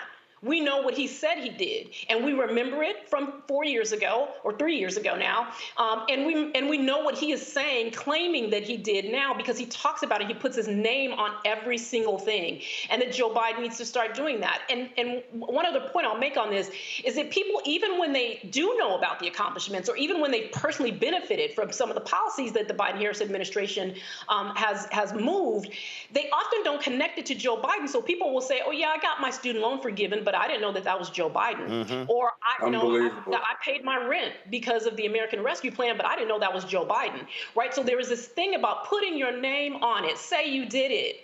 Let people know that you did that thing. People love Dark Brandon, right? So pull him out and let people know that you did the things. But it's also important that they start talking about not just what they did, but what they're going to do. Yep. Right? Because we're getting to a point where people are going to say, okay, I got all that. That's cool. But there's some stuff that you didn't get done. So what are you going to do about that? So they do need to start transitioning to what they are going to do, not just what they did. Robert. I think that's a very important point that you're making. And what I've noticed, one of the problems is that Donald Trump has mastered the art of speaking on a 3rd through 7th grade level when he's talking about issues. An example I like to use immigration. If you ask Democrats what are you going to do on immigration, they say, well, we need a bilateral conversation with our friends within our hegemonic sphere of influence to create a pathway to citizenship, as well as increase border security, as well as creating something along the lines of something like that. Trump's answer will be wall. What can Democrats do to simplify their messaging down from a paragraph to something like wall that more people can understand and be able to rally around? Well, you just said it. It is simplifying the message. It's also what we see when we talk about the Democrats have done big things, and they say what, and we say the Inflation Reduction Act. Well, that doesn't mean anything to anybody, right? What is in the Inflation Reduction Act? Right, what has it meant for Black communities? We have to break those things down, and we have to talk about specifically what it means for our communities. So you said it, like we have to break. It's not that hard to break stuff down, and people don't actually care about everything, right? There are some things that are actually really important and really specific to our community, but we also have to start talking about the things that people feel, right? Like some of the stuff that we hear in our focus groups, this is about emotion.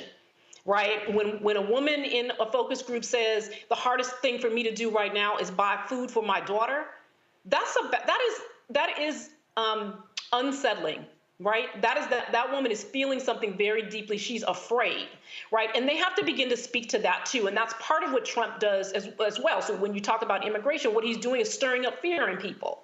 Right. And I know Democrats don't want to do that in that way, nor should they. Need to be careful about using rhetoric that is more divisive than is about bringing people together. But people are feeling very unstable right now. People are scared. Right. That thing about what's the greatest threat to the Black community, number one, Donald Trump. People are scared.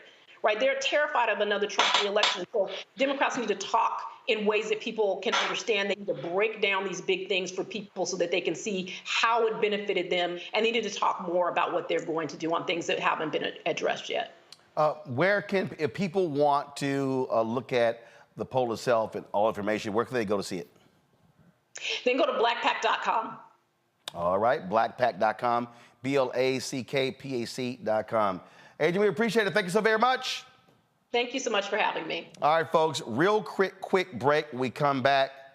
Robert's running for office, and Megyn Kelly, she think he a flaming liberal. We're going to discuss that real quick when we come back. Roland Martin Unfiltered on the Black Star Network. Grow your business or career with Grow with Google's wide range of online courses, digital training, and tools. Gain in-demand job skills with flexible online training programs designed to put you on the fast track to jobs in high-growth fields. No experience is necessary. Learn at your own pace. Complete the online certificate program on your own terms. Stand out to employers, get on a path to in-demand jobs, and connect with top employers who are currently hiring. Take one professional career certificate program or all 6. Earn a Google Career Certificate to prepare for a job in a high-growth field like data analytics, project management, UX design, cybersecurity, and more. All professional career certificate programs must be completed by December 31st, 2024. Scan the QR code to complete the application. There are 1,000 scholarships available. Grow with Google and J. Hood and Associates. Be job ready and qualify for in-demand jobs. Bruce Smith, creator and executive producer of The Proud Family, Louder and Prouder, and you're watching Roland Martin Unfiltered.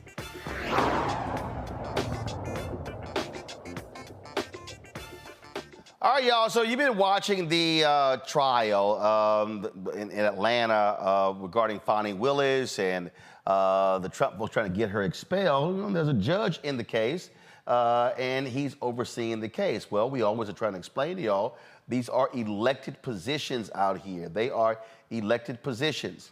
And so that particular judge in the case, his name is, of course, Fulton Superior Court Judge Scott McAfee. Well, I saw this tweet today, and the tweet says that civil rights attorney and Red Talk Radio host Robert Patillo plans to run against him. Now, guess what? Lil Megyn Kelly, she ain't so happy with that, y'all. So what happened, I saw this here. Terrible news for Team Trump in Atlanta. Judge McAfee was running unopposed. Now you get a Jesse Jackson disciple challenging him in a district that went 73% for Biden. McAfee is going to need a rock-solid spine to disqualify Fani Willis now. All right, well, first, Robert, are you running? Is this true? This is indeed true. I will be filing my qualification paperwork on Friday. We're supposed to make the big announcement Friday, but this leaked to the press, so, Atlanta media is going to run with it. But yes, we are indeed filing. We're going to qualify. We're going to race, and we're going to win this race. Not because of the Fani Willis case, but for the exact what Megyn Kelly said, this political spin that has happened to the Fulton County Court, where people think that you need to have a rock-solid backbone to stand up for Trump. We need judges who stand up for the rule of law, not for a particular political party. So first of all, what I thought was hilarious, yes, you did work for Rainbow Push, but boy, she got you down as, he gonna come out with, it's gonna be Dashiki Reverend Jackson, Afro Reverend Jackson. I guess Megyn ain't never Googled you to understand your views on the Second Amendment and stuff like that. One of the big things that I think of whenever conservatives start talking about, all this new black support they're going to get, but then they have tweets like this that shows them they have absolutely no black friends or any black people in their orbit. Black does not mean liberal. Black just means you're a black person. She saw a black person and assumed that I was some, bleeding heart liberal. I'm very strong in the Second Amendment. I grew up in the Southern Baptist Church. I have many views that align with social conservatives. What they don't understand, however, is that the MAGA movement is not a conservative movement. The MAGA movement is not a fiscally conservative movement. It spent $8 trillion in 4 years. The MAGA movement is not a Christian conservative movement, somebody who has 5 kids by 3 different women. The MAGA movement is not a family values-related movement, someone who had to pay a porn star $130,000. When we're talking about conservative values, we actually have to stand on those values. And regardless of what Megyn Kelly and any other Trumpites want to call me, the entire conceptualization has to be about putting the rule of law above the person, that we are a nation of laws, not a nation of individuals. And once they get back to those constitutional principles, they will understand what an actual moderate, centrist, middle-of-the-road judge does, which is simply be an umpire calling balls and strikes, enforcing the rules, and making sure the courts operate appropriately. Well, but the other deal is this here. Folk like Megyn Kelly, they don't know jack about black people. They don't even realize that black people, depending upon where you grew up, could be conservative in their thoughts and views, but we vote Democrat based upon those public policy. And so that's why I got a kick out of her dumb tweet. And again, and the thing is, she ain't the brightest bulb in a dark room. and she should know better as a so-called lawyer to understand one's background and to learn how to do some research before you open your mouth. Well, I think a big thing is also understanding exactly what is at stake in this case, because in this election, because it's not about the Fonnie Willis case. It's about looking at a judicial system that has been broken. Where I've been in courthouses and in the Fulton County Courthouse for the last 15 plus years, seeing the inefficiencies that exist, and the fact that Donald Trump, because he's a former president and a billionaire and has the complexion for protection, can get his case into court, into hearings within 3 or 4 months, and you have people who are languishing there, whose cases have been stuck for 3, 4, 5 years waiting disposition, where you have an overburdened system where you're not getting actual justice, you're getting just a mill to pump out plea bargains, whether someone is guilty or not, where we're concentrating on jailing young offenders as opposed to putting in place restorative justice programs that will make sure that we get them out of the criminal justice system and into the actual workforce so they can be productive members of our society. So more so, I know they want to focus on this the Willis case, but in reality, what we have to look on is fixing a system that is broken from the inside out. And a lot of us who have been activists on the outside, I'm encouraging you to become part of the inside. Do the hard work, get in the arena, run those races, win those races, make the change from the inside out. So you were looking at this office before this trial even started? Correct. I was looking at this office from the time before McAfee was even appointed over a year ago. It just so happens that now he's up for a full election, and that's the seat that is open. It wasn't spurned on by this particular case, as many people want to make it about. They would know these things if they actually called and asked me before starting to write articles and sending out tweets and press releases, that this is a far bigger issue than any one particular case. But this case shines a spotlight on what happens when you have inexperienced judges. Remember, Judge McAfee is, I think, only 34, 35 years old.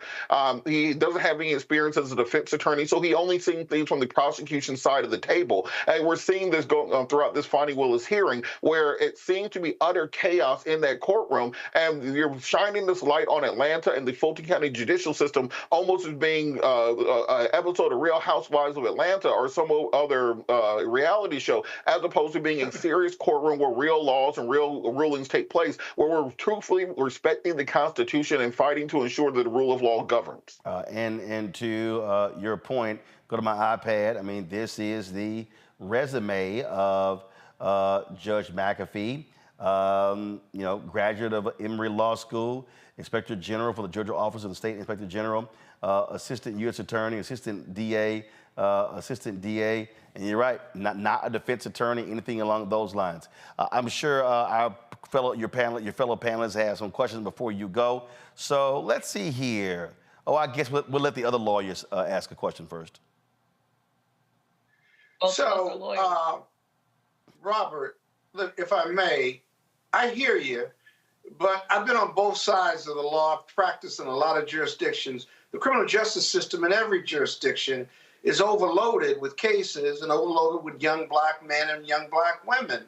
And so when you talk about it being a nation of laws, right, and what's wrong with the system, I hope you will spend a great deal of time talking about how to fix it, because that's a huge, huge undertaking to just talk about fixing it when so many jurisdictions, we know, urban jurisdictions, are just overcapacitated. You plug one hole, it sprouts out somewhere else. Can you talk about some ideas you have about fixing the system? Absolutely. I think one of the things has to be putting fire under the tails of the prosecutors to either make your case, move it, or dismiss it. We have far too many cases where the prosecutor can come to court term after term and say further notice or continuance, or they need to have another hearing just to kick the can down the road. 2-3 years later, after that happens, and you're flying into town for appearance after appearance, you just take a plea bargain to get rid of it. That is their way of handling cases. If you take that power away and say you have to have this case tried by this date certain, just as we're seeing in this Trump case, you'll see those caseloads diminish significantly because they will actually have to dismiss the cases they don't have evidence on. Secondarily, we have to work further on diversion tracks, particularly for young offenders. I've seen far too many times in courtrooms such as Sean Ellen LaGrua, Gabrielle Banks here in Atlanta, here in Fulton County, where if you put in place these diversion programs, you don't get 100%, but you probably get a good 50 to 60% of those young men who, instead of entering a life of crime, instead of getting a PhD, from Fulton County Jail or from going downstate, they're actually able to actually put themselves into a trade school, into a program that teaches them how to actually get their lives together, budget, work, understand there are other ways to make money than the alternative economy, as Angela Davis called it, and then moving those people out of the system. Once you start moving those numbers out, you can get to the place where prosecutors have the ability to actually try the cases they need to try, which are the violent criminal offenders, which are ruining the quality of life for all of us, and the same people we all believe need to be locked up. But that's part of having a understanding of the criminal justice system, not just from the prosecutor side of the bench, where we have a conveyor belt between prosecutors and judges, but from the criminal defense side of the belt to understand how you can create compromises and actually move the system forward. Rebecca?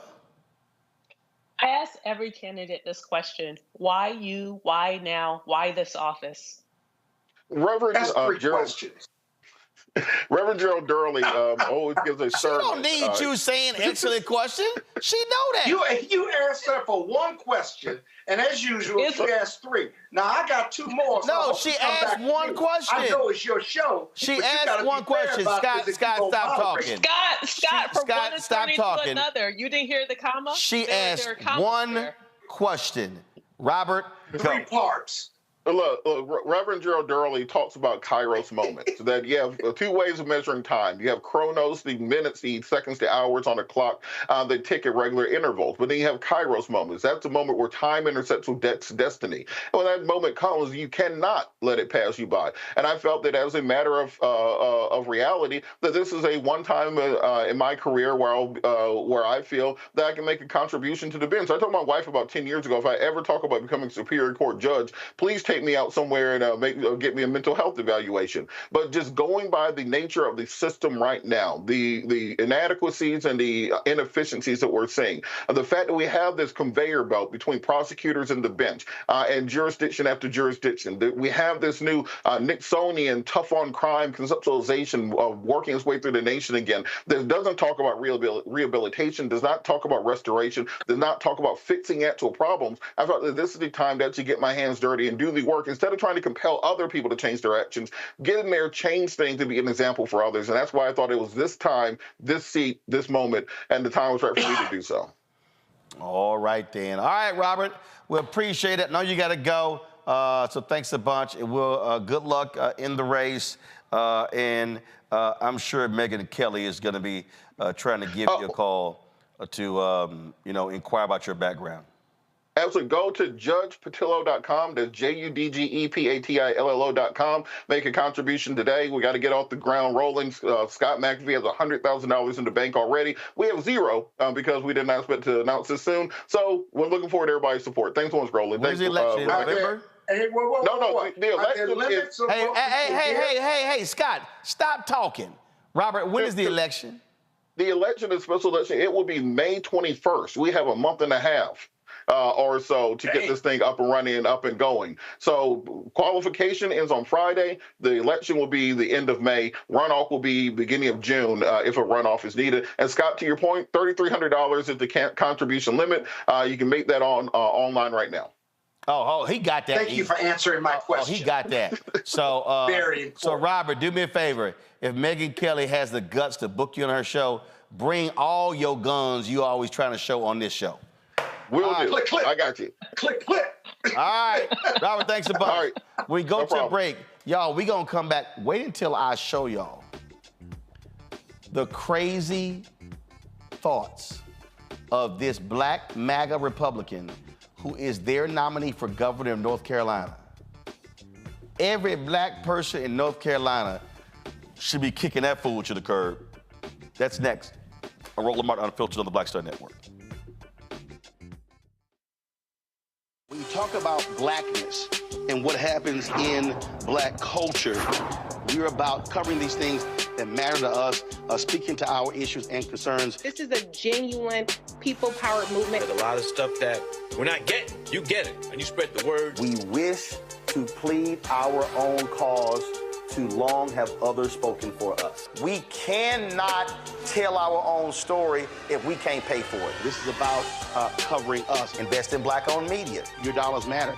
We don't have to keep asking them to cover our stuff. So please support us in what we do, folks. We want to hit 2,000 people, $50 this month, raise $100,000. We're behind 100,000, so we want to hit that. Y'all money makes this possible. Check some money orders. Go to P.O. Box 57196, Washington, D.C. 20037-0196. The Cash App is $RM Unfiltered. PayPal is R Martin Unfiltered. Venmo is RM Unfiltered. Zelle is Roland@RolandSMartin.com. Me, Sherry Shepard, and you know what you're watching, Roland Martin Unfiltered.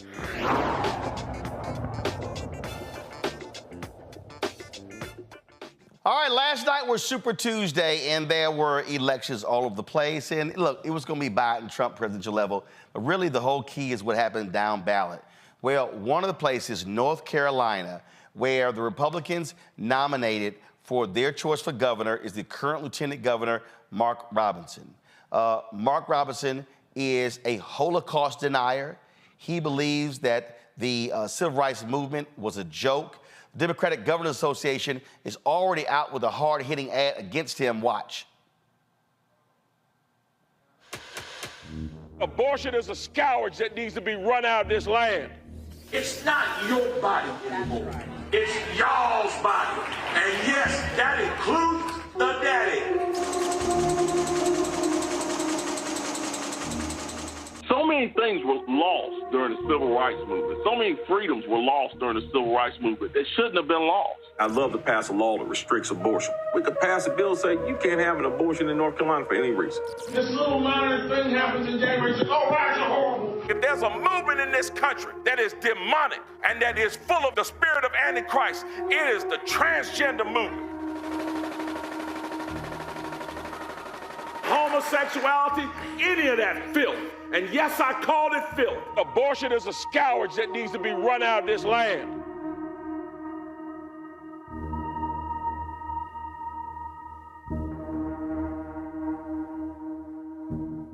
And keep in mind that Mark Robinson's wife, Yolanda, she actually had an abortion.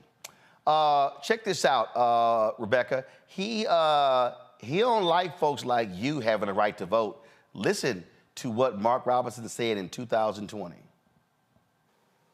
A few days ago and asked her, what America are we going back to make America great again?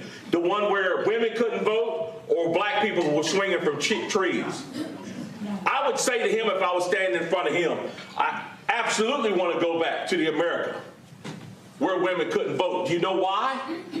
Because in those days we had people who fought for real social change and they were called Republicans. A few days ago and asked her, so Mark Robinson wants to go back to the days, Rebecca, where people like you couldn't vote. So,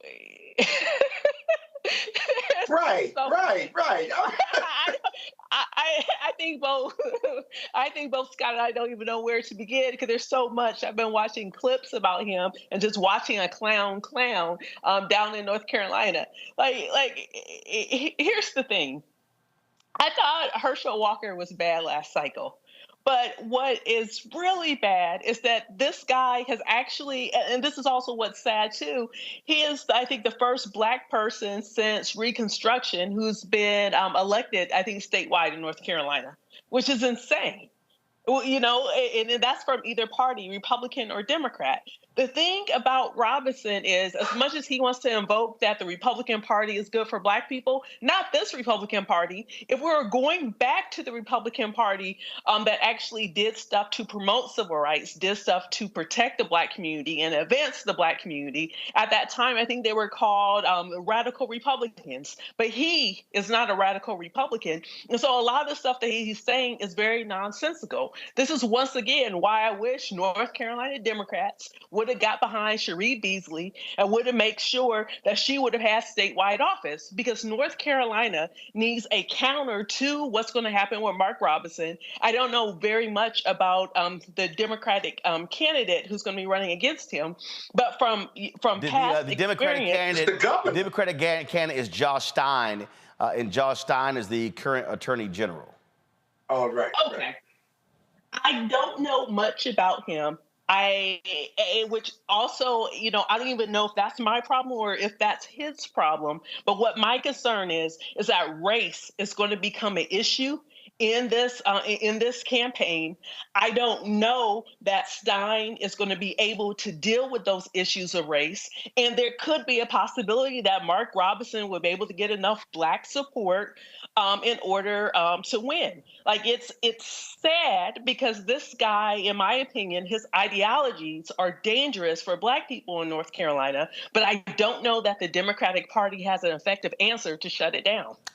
This is what Trump said about his buddy Mark Robinson. Scott, you're gonna love this.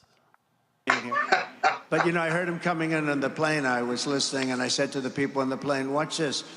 This is Martin Luther King on steroids. Okay, now, I told that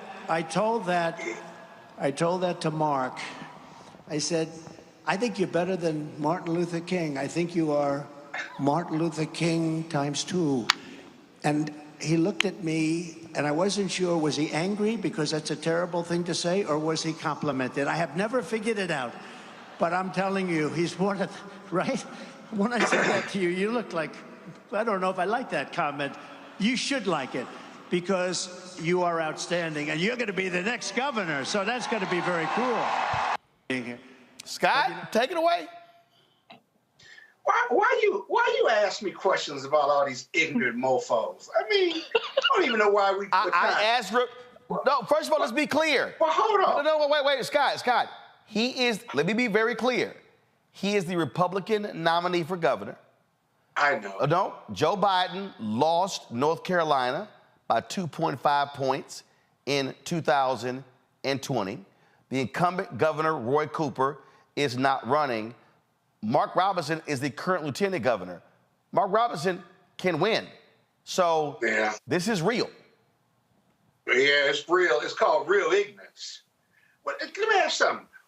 What does going back to radical Republicans to make America great again have to do with why women shouldn't vote? I don't understand his connection there. He went from A to Z. What does that have to do with women? He don't want women to vote, and that's his explanation. I mean, it makes no sense. I think you're right. He's dangerous. And one other thing, because he's Black, and a lot of Black people in North Carolina and a lot of other jurisdictions will vote for somebody because they're Black, because they haven't seen anybody, a Black governor in North Carolina. That's a powerful selling message. Martin Luther King, my goodness gracious, Martin Luther King turned over in his grave, listen to all this nonsense and stuff. So, I mean, he's dangerous. I think you're right about that. And we have to, Rebecca's right. Is the Democratic nominee prepared to deal with this foolishness, this idiocy? Because this is just he's just an idiot, basically. But it sells with this party, the Trump party, it sells. Their view of the world is not based on policy or fiscal conservatism or being hawkish on international stuff. It's all about being angry and being mad and hating America the way it is and wanting to go back to the 50s and 60s. But what Mark, this cat doesn't realize is if you go back to when you think America was great again, he wouldn't have a platform. He wouldn't be running for anything. He'd be silenced. So what is he talking about? Well, it's just ignorance, man. He's an idiot. They love him. Real quick, Josh Stein dropped this video, and so let's go ahead and y'all have it in the control room, the Josh Stein video. Go ahead and play it. Here's something else I'm not supposed to say. If I had all the power right now, let's say I was the governor, I had a willing legislature, we could pass a bill saying you can't have an abortion in North Carolina for any reason. We've got it down to 12 weeks. The next goal is to get it down to 6 and just keep moving from there. Yeah, I'd love to pass a law that restricts abortion. Abortion is a scourge that needs to be run out of this land. It's not your body anymore. It's y'all's body. And yes, that includes the daddy. Called to be led by men, but when it was time to face down Goliath, sent David, not DeVita, David. Homosexuality, any of that filth. And yes, I call it filth. Do not turn your children over to these wicked people. I got them AR-15s in case the government gets too big for its britches. Because I'm going to fill the backside of them britches with some lead. Someone who thinks that women do not have a place in our society, who thinks the Holocaust didn't exist, who thinks that the civil rights movement was about nothing. I would not support someone who thinks that way. A vote for Mark Robinson might feel good because you think he might win the primary, but his outrageous and bigoted statements will make him a loser and unelectable.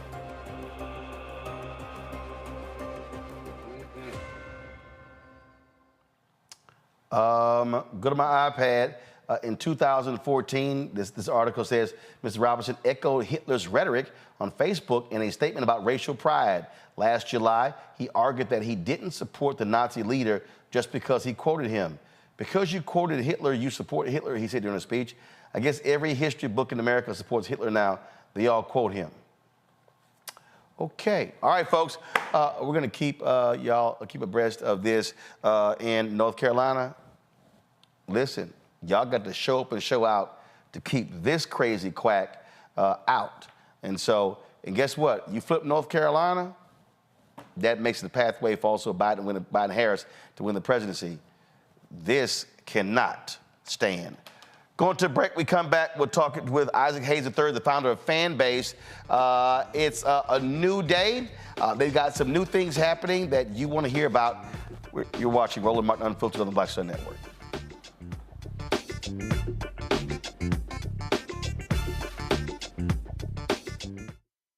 For the last 15 or maybe 16 years, 18 years, I'll say, since when I moved to LA, I hadn't had a break. I hadn't had a vacation, probably a week vacation here or there. Right. This year, after I got finished doing Queen Sugar and we wrapped it out, because I knew I had 2 TV shows coming on at the same time, I said, I'm going to take a little break. So I've been on break for the first time, and I can afford it now. Praise God. You know what I'm saying? Right. So I can afford it. I'm like, I can sit back and ain't got nothing to worry about, man.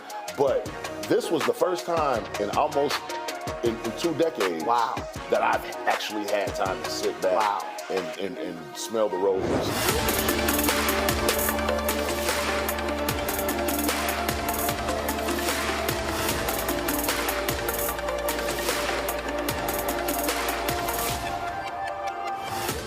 Farquhar, executive producer of Proud Family. Bruce Smith, creator and executive producer of The Proud Family, Louder and Prouder. And you're watching Roland Martin Unfiltered.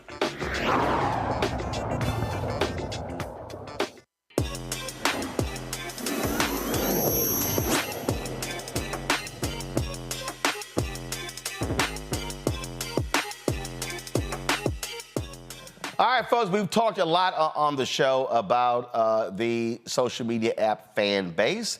I got it up right here, so if you go to my iPad, you'll see here my account on Fanbase, which is Roland S. Martin, and so you can check it out. And so, like, for instance, right here, you can post photos and different things along those lines. You could do a story, you could go live. You got flicks, and you've got audio chat rooms, and then you got what is Plus here. So, what's the latest happening with Fanbase? Isaac Hayes III, he is the founder of the app. He joins us right now. All right, Isaac, what you been cooking up? Got you on mute. A $17 million. All right, let's start over. You on mute. Start over. I'm on mute. You can't hear me? No. We're here now. We hear you now. Okay. We just launched a $17 million equity crowdfund, reggae crowdfund on Start Engine for Fanbase. This is unprecedented. We are raising $17 million, and we're allowing the general public to invest. Fanbase has already raised $10 million in the first 3 or 4 years through equity crowdfunding and what we call a Reg CF. But now we're raising $17 million so we can scale the company faster. We have over 570,000 users now, 190 countries on iOS and Android. Our revenue doubled 100% from 2022 to 2023. And so it's time to scale the company. And we're making this offer available for anyone to invest on Start Engine. So you can go to startengine.com/fanbase to invest. The minimum to invest is $399. And the current valuation of Fanbase has now grown to $160 million. And Fanbase is the most successful Black-founded app since Black Planet in the year 2000. So we've done an enormous amount, and I've done this pretty much independently without venture capital. I've always wanted the people to own part of the platform. So I've always wanted the users, the content creators, and our culture and our community to own part of this platform. So I'm excited to be able to do that. And we have a lot kind of coming this year. We just launched also branded audio on web. So you can listen to any audio room on Fanbase without even having to download the app. If you find a clickable link to the app, anybody shares a link like anybody, you can listen on your phone, listen on your laptop, or you can download the app if you want to listen as well. So there's a lot of cool functionality that we're building into the platform. So if I'm on the app right now, so I obviously do a post. I can do a post a photo, things along those lines. I can do a story. I can literally go live on. What's Flix? What's that? So Flix is short form video, kind of like our version of what TikTok or Reels could be. You can post short videos up to about 3 minutes long, add music, add effects, text, be creative, and do that. And then audio, again, is audio chat room. So if you're familiar with Spaces, that's on Twitter or Clubhouse, where you just, you can get in a room, have conversations. We have camps on Fanbase that talk about a great many things, great subjects, relationships, finance, religion, all these things that, that people have conversations about. So we do that as well. And then we have Fanbase Plus, which is like our version of like YouTube/Netflix.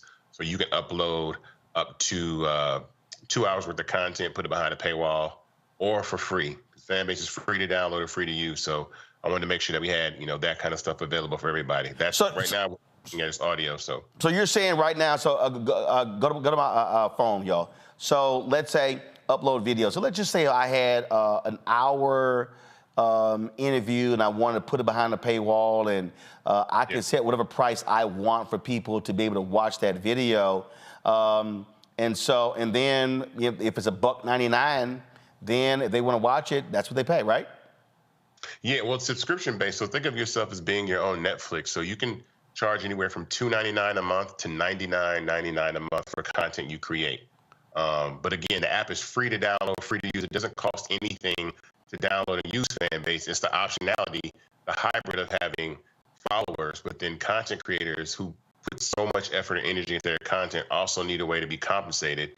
And so you can have subscribers the same way. So I wanted to build a hybrid platform that doesn't focus on advertising, which has everybody getting kicked off platforms, their content suppressed.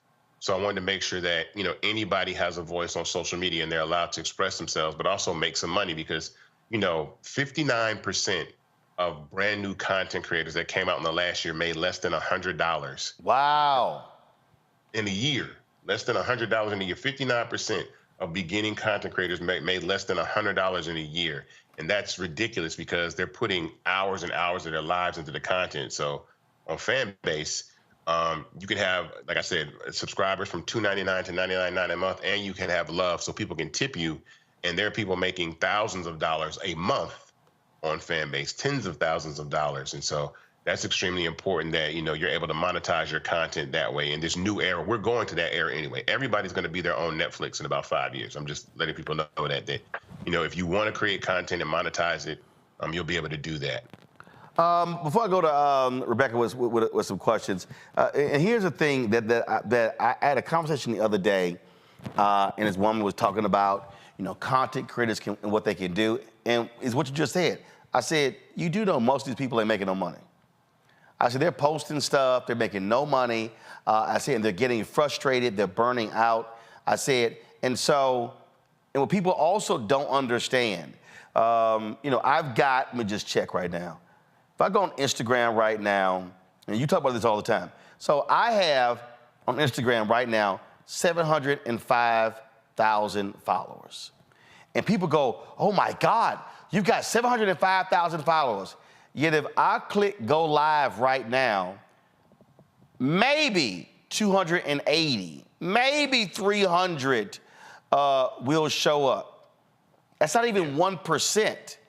And they are purposely throttling your followers. So when you post something, all 705,000 people are not seeing my post. No. On Fanbase, that's different. Explain. Yeah, so that's content suppression. People call it shadow banning, content suppression. You got to think about 700,000 people. That's like a network program. That's amazing. And they're not sending out 700,000 notifications when you go live. They're not doing that, because they don't make money. They're trying to make money off advertising. So they suppress your content. You create more content, so they have more content to run ads in between and make money. And so we don't suppress content on Fanbase. We don't run ads. So it's not an ad model. It's a rev share model. So there is no limitation on the type of content that can be suppressed on your content. Right there is an audio room on Fanbase that we had, audience, people participating on stage. It's great conversations. It's a great time. But yeah, like, content suppression happens to every single person actually on social media. So I always say that Instagram is in competition with its user base. They can't let you reach all these people for free. Like I said, when you go live, they're not sending out 740,000, 750,000 notifications to everybody, not even close. What you're gonna love about Fanbase, which is coming at the end of this month, which is part of this raise and that we're pushing for also, is we're launching like 24-hour live. So not only will you be live to your following, you'll be live to the entire app whenever you go live. So whenever you go live on Fanbase, whoever's on the app at the time will be able to see your live. So not only your followers, but any person that's on Fanbase. And again, we're moving towards engagement. I want visibility. I want people to see. I want millions of people watching people content. I want to have people have tons of engagement, tons of views. I'm not locking that down because I'm trying to make advertising off people, make advertising revenue. So that's the difference. All right, I got another question, but I'm gonna hold it. Rebecca, go. So I want to talk Risa Tisa. 3 weeks ago, she put up a 50+ part series on TikTok. I think it's been 400 million views since then. Her account was demonetized at one point. I don't know if it's been remonetized. Can you talk about if anything like that would ever happen on Fanbase? No. So number one, she didn't even qualify for monetization until about halfway through telling the series. Then when she did, she reposted a video and they took her monetization capability away. And she has no control over that. And I think the amazing story that she told, she should be getting compensated for that because it's driving 400 million eyeballs. Okay, so let's put 400 million views in perspective. 400 million views is 4 times the amount of people that watch the Super Bowl. So understand that, so that's like 4 Super Bowls that she brought to TikTok, and they're making money off that advertising revenue, and none of that money is going in her pocket. So she brought 4 Super Bowls worth of visibility to TikTok, and she said she might have made maybe $1,000, maybe $2,000, which is ridiculous. And so there should be ways that users can tip her, support her, subscribe to her. If she wants to turn this into a movie or a television show, she should be able to do that and then build that audience based off what she's doing on platforms like Fanbase. That's why it's so important. I saw that, and that's ridiculous. And TikTok, especially with people of color and the algorithm, they often don't understand Black culture. They often, I actually had seen someone go live and somebody said something that is familiar to the Black community that was said, and they were saying, oh, your account's about to be banned for racist, rhetoric or whatever. And it's just like, it's impossible for someone of culture to be able to feel free to say what they want to on platforms like this when they're so heavily dependent on advertising. That's how they make their money. And again, to show people who don't understand the numbers when you talk about following, go to my iPad. This is the Monday ratings of Fox News Channel, CNN, MSNBC. So if we legitimately had all of our content seen, let's say on Instagram, 705,000 followers, that's literally more people that watched Laura Coates at 11, Abby Phillips at 10 p.m., Caitlin Collins at 9 p.m., Anderson Cooper was 7:30, Aaron Burnett was 717. More people who watch Wolf Blitzers at 6 p.m. And so that's the difference. These companies, they are not trying for the content creator to reach that number of people. And so what Fanbase does, and this is why we've been saying to black people, hey, let's stop making other apps rich. Let's migrate our people over to Fanbase. We can do the exact same thing, and then we're able to build something and not sitting here complaining, man, they demonetize, or I have to take this down, or I can't see this here. There's an easy fix, especially for a lot of these black celebrities, Isaac. Man, listen, so I saw a video, God bless her heart, Amanda Seals was on Instagram upset because she's shadow banned and they're not letting her content through. And someone sent me that message and they were like, what is it about, our community begging to be on platforms where we're not accepted? And I keep it very honest. People are really addicted to the fame. I understand that. Like, people want to be famous sometimes over making money because they think that fame is a pathway to money. When in all honesty, direct to consumer transactions are the future of what social media is going to be about. So it's really saying, I'm subscribing to you like I'm subscribing to Netflix. That's the most important part. Secondly, platforms like Facebook, Meta, right? So Meta is a $2.2 trillion company, right? Mostly none of us own any part of Meta before it became a public company. Mm-hmm. The reason that I'm allowing people to invest, the general public, anyone to invest in Fanbase, is because turning platforms like Instagram into like a $300 billion piece of IP, right? Imagine you own part of a $300 billion piece of IP, something like Instagram. If you could have invested in it 10, 15 years ago when it came out, when it started about in 2010, 13 years ago when it came out. So we make these platforms popular. Risa Tisa, Kai Cenat, like Drewski, like all this content that we make, bring all these eyeballs that run ads and make money, but nobody has any equity. The entire play for Fanbase is an equity play for every content creator, every person on the planet that feels left out, that wants to own a piece of something, not after the company's gone public and is worth billions and billions of dollars, but really get the return of actually having ownership of something that scales and grows by simply using the platform. So Risa Tisa could come to Fanbase, buy some shares, and say, you know what, I'm going to start telling my content, my stories over there, and she actually owns part of the company, and she can monetize on the front end. So I don't think, we've never been here before. No one is doing anything like this. I can openly say none of the major social networks have ever allowed the public to invest in them before institutional investors. Institutional investors are the big boys that come in and take, put 5 million in a round, 10 million in a round, and then they have large chunks of the company, right, that wind up being worth millions and billions of dollars. But the general public never sees any of that. So that's the main reason why I want people to invest in Fanbase. Like I said, go to startengine.com/Fanbase to invest, buy some shares. I've done this. I'm the first black man ever. This is all history. I'm the first black man ever to raise $10 million in Reg CF crowdfunding. It's never been done before. Now I've gone up and said, I'm going to raise $17 million. And we want to raise this money really fast, Roland. The importance of, I don't doubt that we can raise $17 million. We're going to raise $17 million.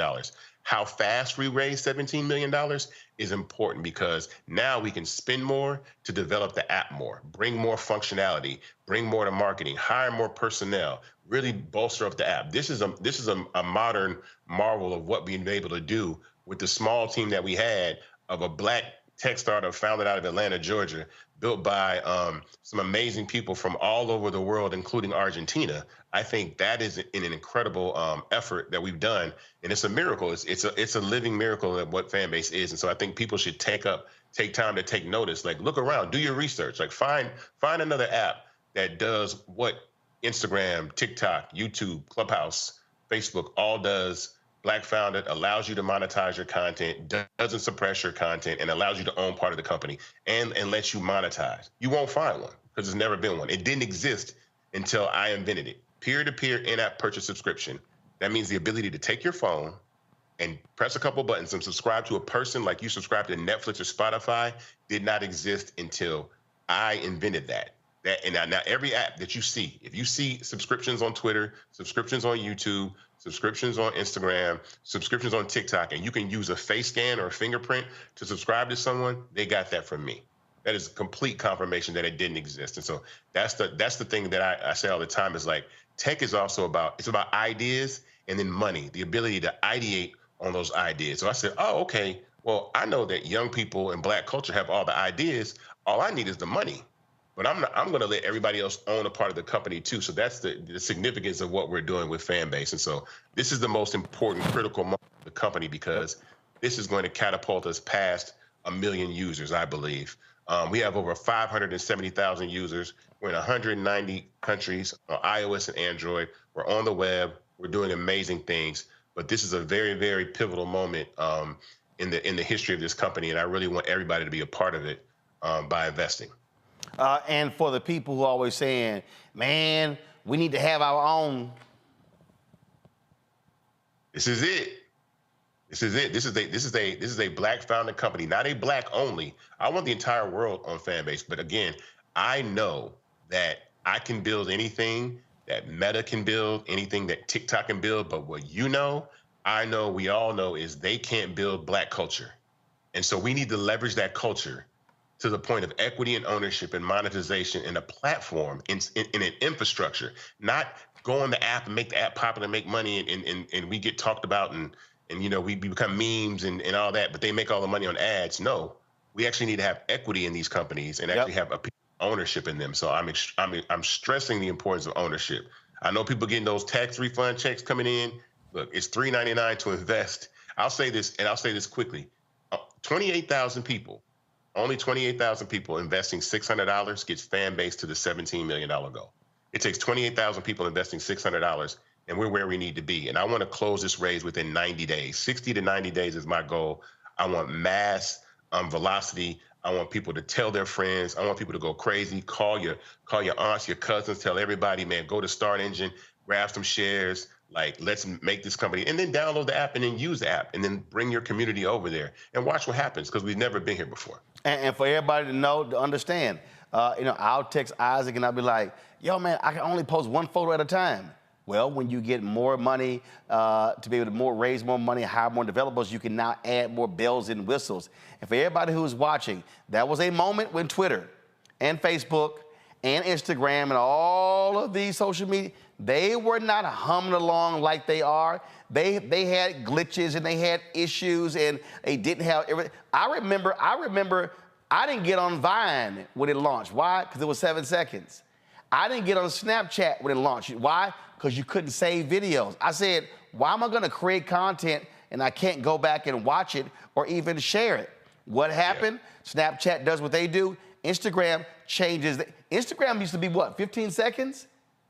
Then it changed, and then you can longer. So people just need to understand, all of these apps that we use, they were not just banging out the door perfect. They had to be developed, but they got investment. They got hundreds of millions of dollars in investment to do what they do right now. And you raised a fraction of that, and this is the opportunity that we have to actually, yes, build something, but invest in it.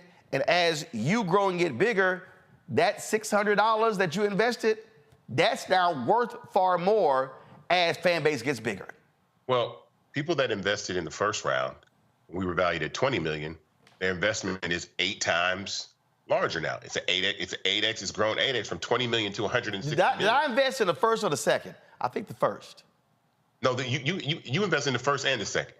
Oh, there you go. Okay, cool. But the important part about what you said, and people that say that functionality, I can tell you things that are coming, that are in the pipeline, that will be happening this quarter or in quarter 2, right? So end of this quarter. So live, like 24-hour live. So whenever you go live on Fanbase, that's coming at the end of the month. Next week, we have stage reactions in audio rooms. We have branded audio on web, and we have feed refactor. So that means we rebuilt the entire feed to house audio, carousels, Flicks videos, live, anything that you can think of that may come in the future, because we're actually trying to protect a lot of this IP that we're building. There's some functionality that I won't even put out because we filed 7 patents for some of this, but I'm trying to protect it because, again, none of these apps are coming out with original ideas. They put the app out there and then let black people go, oh, do retweet, add a DM.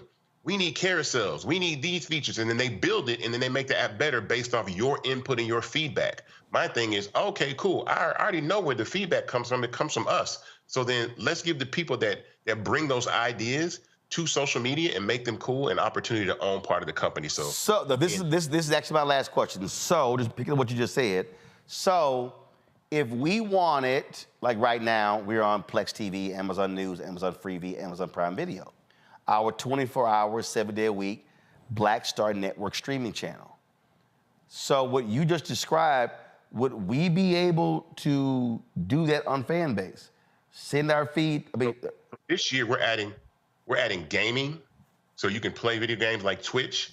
We're adding live 16:9 on Fanbase Plus, and we're building a streaming platform that is going to exist. So we're going to have our version of Netflix. We're going to have, and then we're going to start to get into original content. There's a play down the road, like I said, for a lot of functionality, a lot of features. But again, have to raise capital. We don't stress enough about these companies are out here raising. I've known apps that have raised $35 million at one time and gone out of business in 18 months. Boom.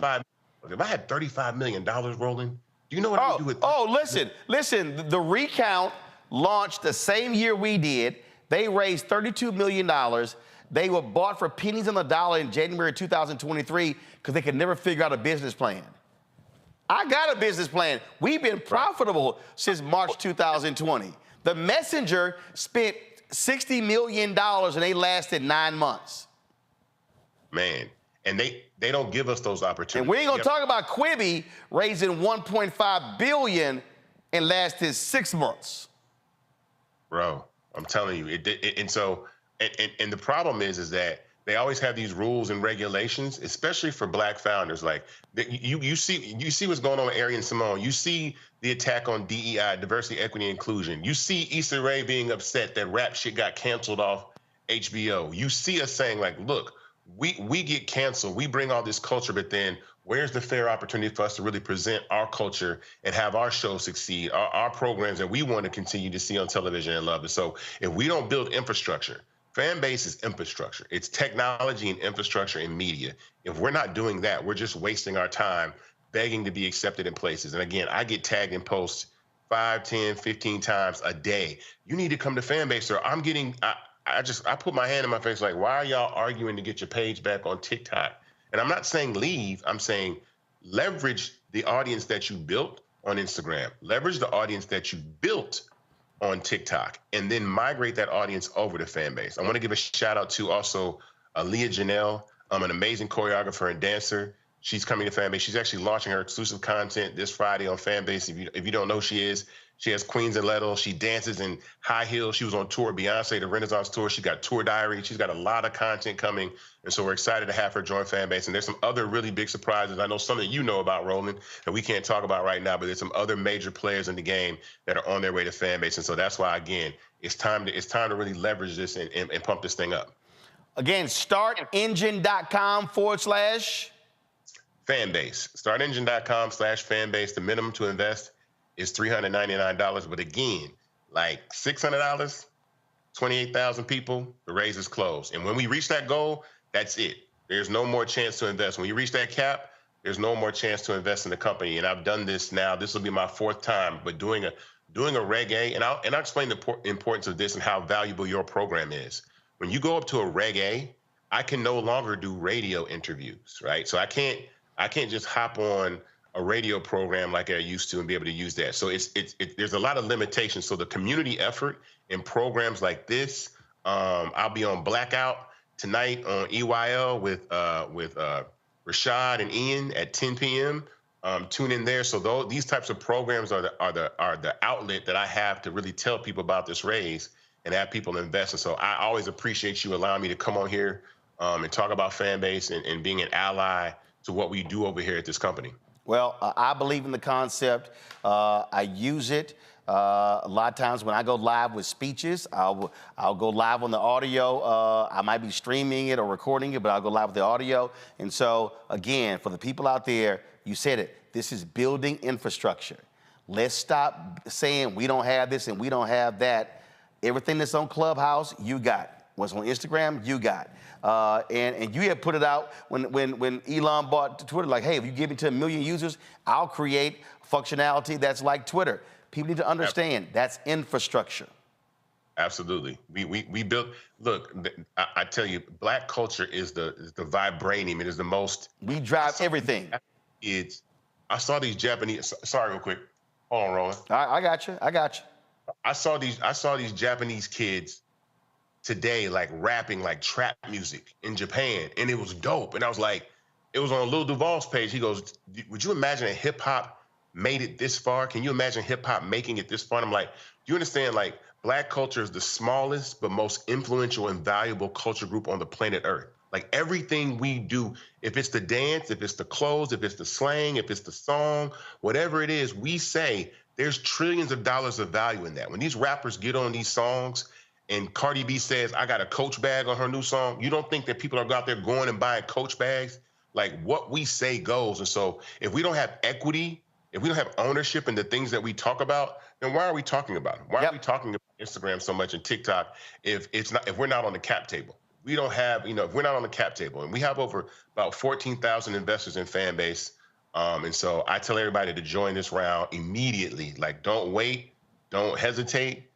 Go to startengine.com/fanbase and join this and have equity, and then be empowered to, use something that you own, and watch what happens. Watch what we do in 2024. It's going to change the world. All right. Isaac Hayes, the third. I appreciate it, man. Thanks a lot. Thank you, man. Folks, appreciate it. I want y'all to go to startengine.com/fanbase. All the information is there for you to check out. Let me thank Rebecca, Robert, Scott for being on today's panel. Thank you so very much. Folks, special note, we will not be live tomorrow at 6 p.m. Eastern.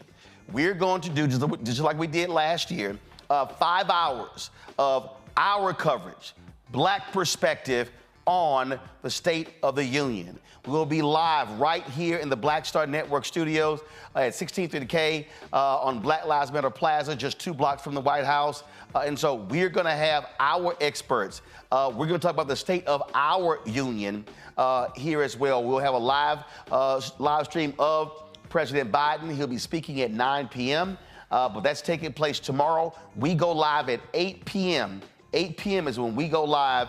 And so please, we want y'all to tune in. Let's blow the numbers out of the water so folks are catching us. Again, you don't have to bother with MSNBC, CNN, Fox News, ABC, NBC, CBS. We're going to have the Black perspective. We're going to have some of the best folks speaking on the issues right here on the Black Star Network. You don't want to miss that. That's tomorrow night, the State of Our Union. Our live coverage begins at 8 p.m. Eastern right here on the Black Star Network.